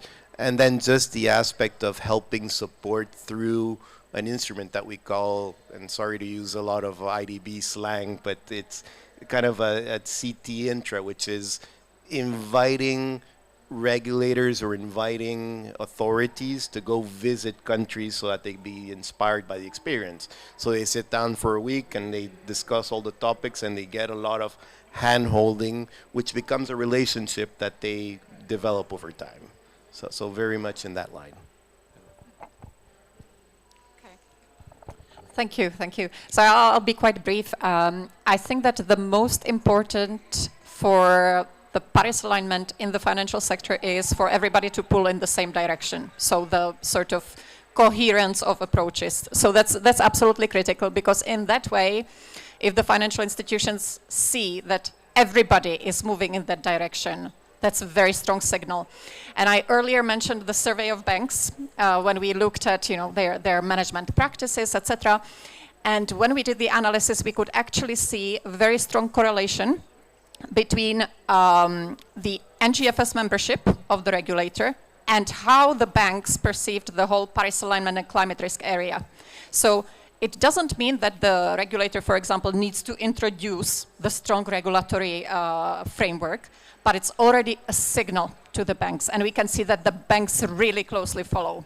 Yeah, so I think that's a very important one, and it doesn't stop with NGFS. Of course, once banks start participating in any voluntary initiatives, they can start seeing that this is something they have to do, but also there is still a window of opportunity to use it as a competitive advantage. They can be the leaders. They can really promote the best practice.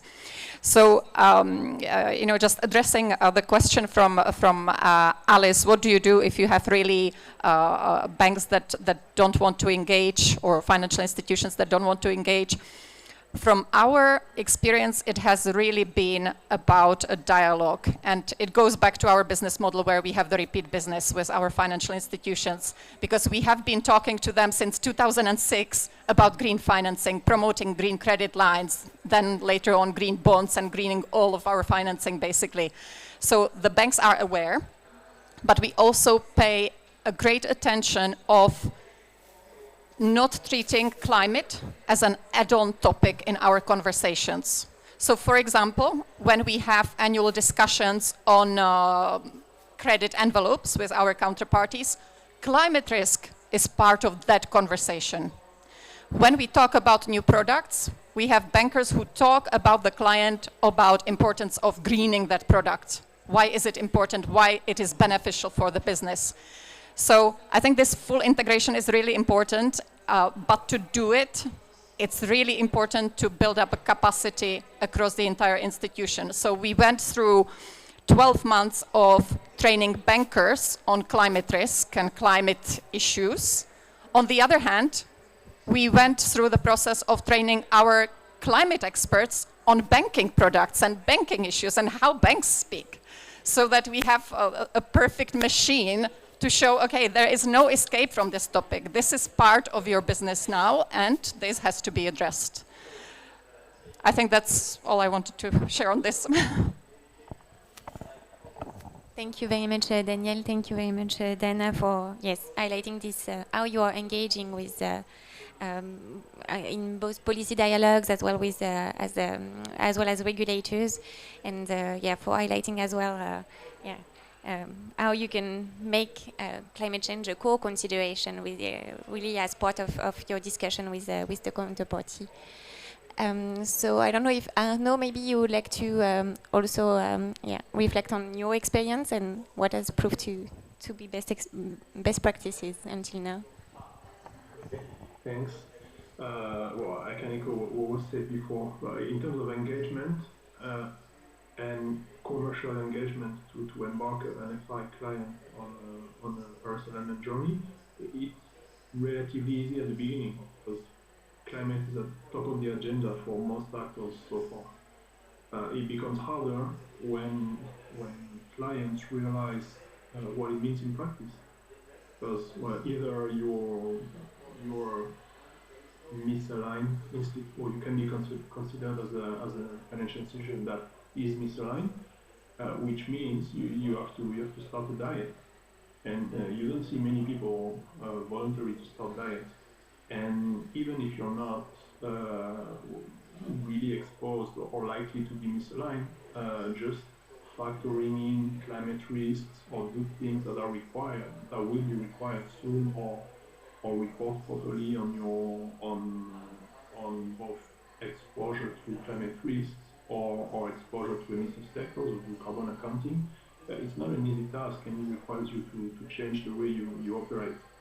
So this is the part of the engagement that proves to be a bit more difficult. And best practices we see, I think the first one, trying to demystify and try to explain simply what the key concepts are, because it's becoming a field where you have a lot of acronyms, expertise, a mix of scientific and financial concepts. You put people in the same room that are not used to work together, and just demystifying the main concept is rule number one, I think. And then just keeping it easy and trying not to over-engineer things. We know what the major concerns are for climate on the mitigation side. If you start asking, or if the FI starts asking their clients or understanding if their clients are burning a lot of fossil fuels or changing land usage, we know there might be a problem. Just using simple words and can help us engage efficiently with FIs and also help FIs engage efficiently with their client, which is the key part in the end. Thank you very much, Arnaud. Francisco, would you like to share your experience as well and some of the lessons learned from your experience? Yes, I think we need to really be aware of the client context, and also noting that we are far from an ideal context in which we have a combination of carrots and sticks. In this case, the stick, which is the regulation of supervision process, is not there yet. It will take time to develop. So we need to shape a carrot. I mean a business case, something that becomes really attractive for the FI to become really engaged in the process of alignment. And one of those carrots is funding. Every financial institution in emerging markets, they care a lot about having a very predictable and sustainable funding process in which they can have access to common investors again and again. So with the advent of Paris alignment in multilateral banks, I think there is an opportunity to have a critical mass of all institutions, all multilateral institutions being on the same page when it comes to Paris alignment. So the banks and financial institutions in developing countries, they receive consistent signals that a new license to operate has to go through alignment. So the more and more we can have that, the better for the business case. There will be some low-hanging fruits when it comes to, for example, managing physical climate risk in real estate assets, also managing some carbon-related risk in industries that are oriented towards export. You all know about the carbon border adjustment mechanism passed by the European Council. So that will affect industries such as steel, glass, cement, and others. So those industries are in the portfolios of banks. So it is in their best interest to make sure that they manage that risk properly, especially for export-oriented industries present in the portfolio. So again, it's about balancing the carrot and stick, working with the regulators to shape the stick, but also working with the clients in terms of building a business case. Thank you very much, Francisco. And I think yeah, what you just said also very well summarizes the different insights that were shared by your colleagues. And yeah, with this need to balance between regulations and the support for your clients. As I see that, yeah, we might be a little bit running out of time, and I wouldn't want to stay after 8.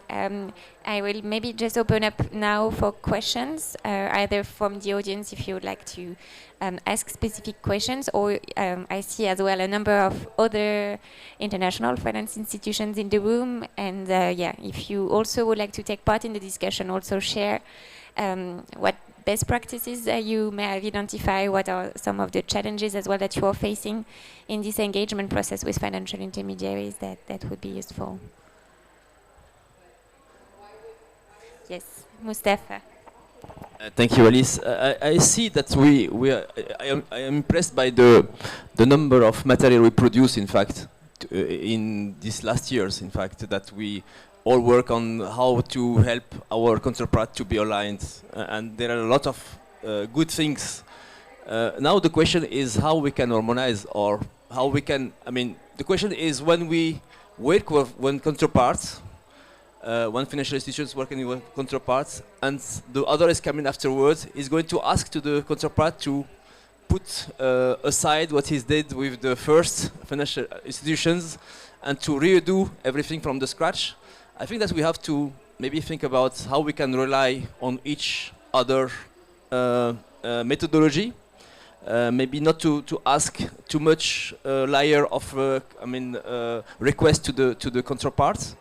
We can also maybe have more forum to discuss between us, to exchange where we are, and this could be a good role for MCI, for example, as you already do, but how we can maybe enter in the detail and to see how we can maybe to see if I see, for example, that we have many similar approaches, and maybe in one way we see the thing is green, the dark, and some other is it's clear green, and really it's a question of nuances and approaches, but the result is really the same. So how we can work together and try to make the things simpler for our for us and also for our clients, so we can have the same plug, you know, and not to use transformators every time that we need to plug our devices. Thank you very much, Mustafa. Are there any other questions? Yes, Alexis Bonnel. Thank you so much, and I would like to echo what was said by our EBRD colleague at the beginning. It's fascinating to see how much information we're pulling together here, and how much it speaks to our daily work as we all improve constantly our efforts to find ways and means to increase ambition, impact, and in this case working with counterparts and financial intermediaries. So here's the question. What could be the potential of the mainstreaming initiative principles to be used as an element of assessment of progress made by financial intermediaries, or to facilitate their progress, because that could help bring coherence to the different approaches that we are pursuing, and we are all in this initiative. So after all, we have adopted those principles already, so they are here to be used. Thank you very much, Alexis. Yeah, as Secretariat of the Mainstreaming Initiative, I would say that this is an excellent question for our speakers today. So I don't know if you would like to address those questions. I can address this, because given the time I had to simplify our Paris alignment approach, so believe me, it was a simple version of what we are doing. Actually, as part of our Paris alignment approach, while we introduce gradually the counterparty approach, we have safeguards which are at the transaction level. So we look at individual transaction, making sure that there is no Paris misalignment that would be material. And we were thinking, okay, but we want to use every single transaction to nudge the client towards Paris alignment, that they know that they will have to do this.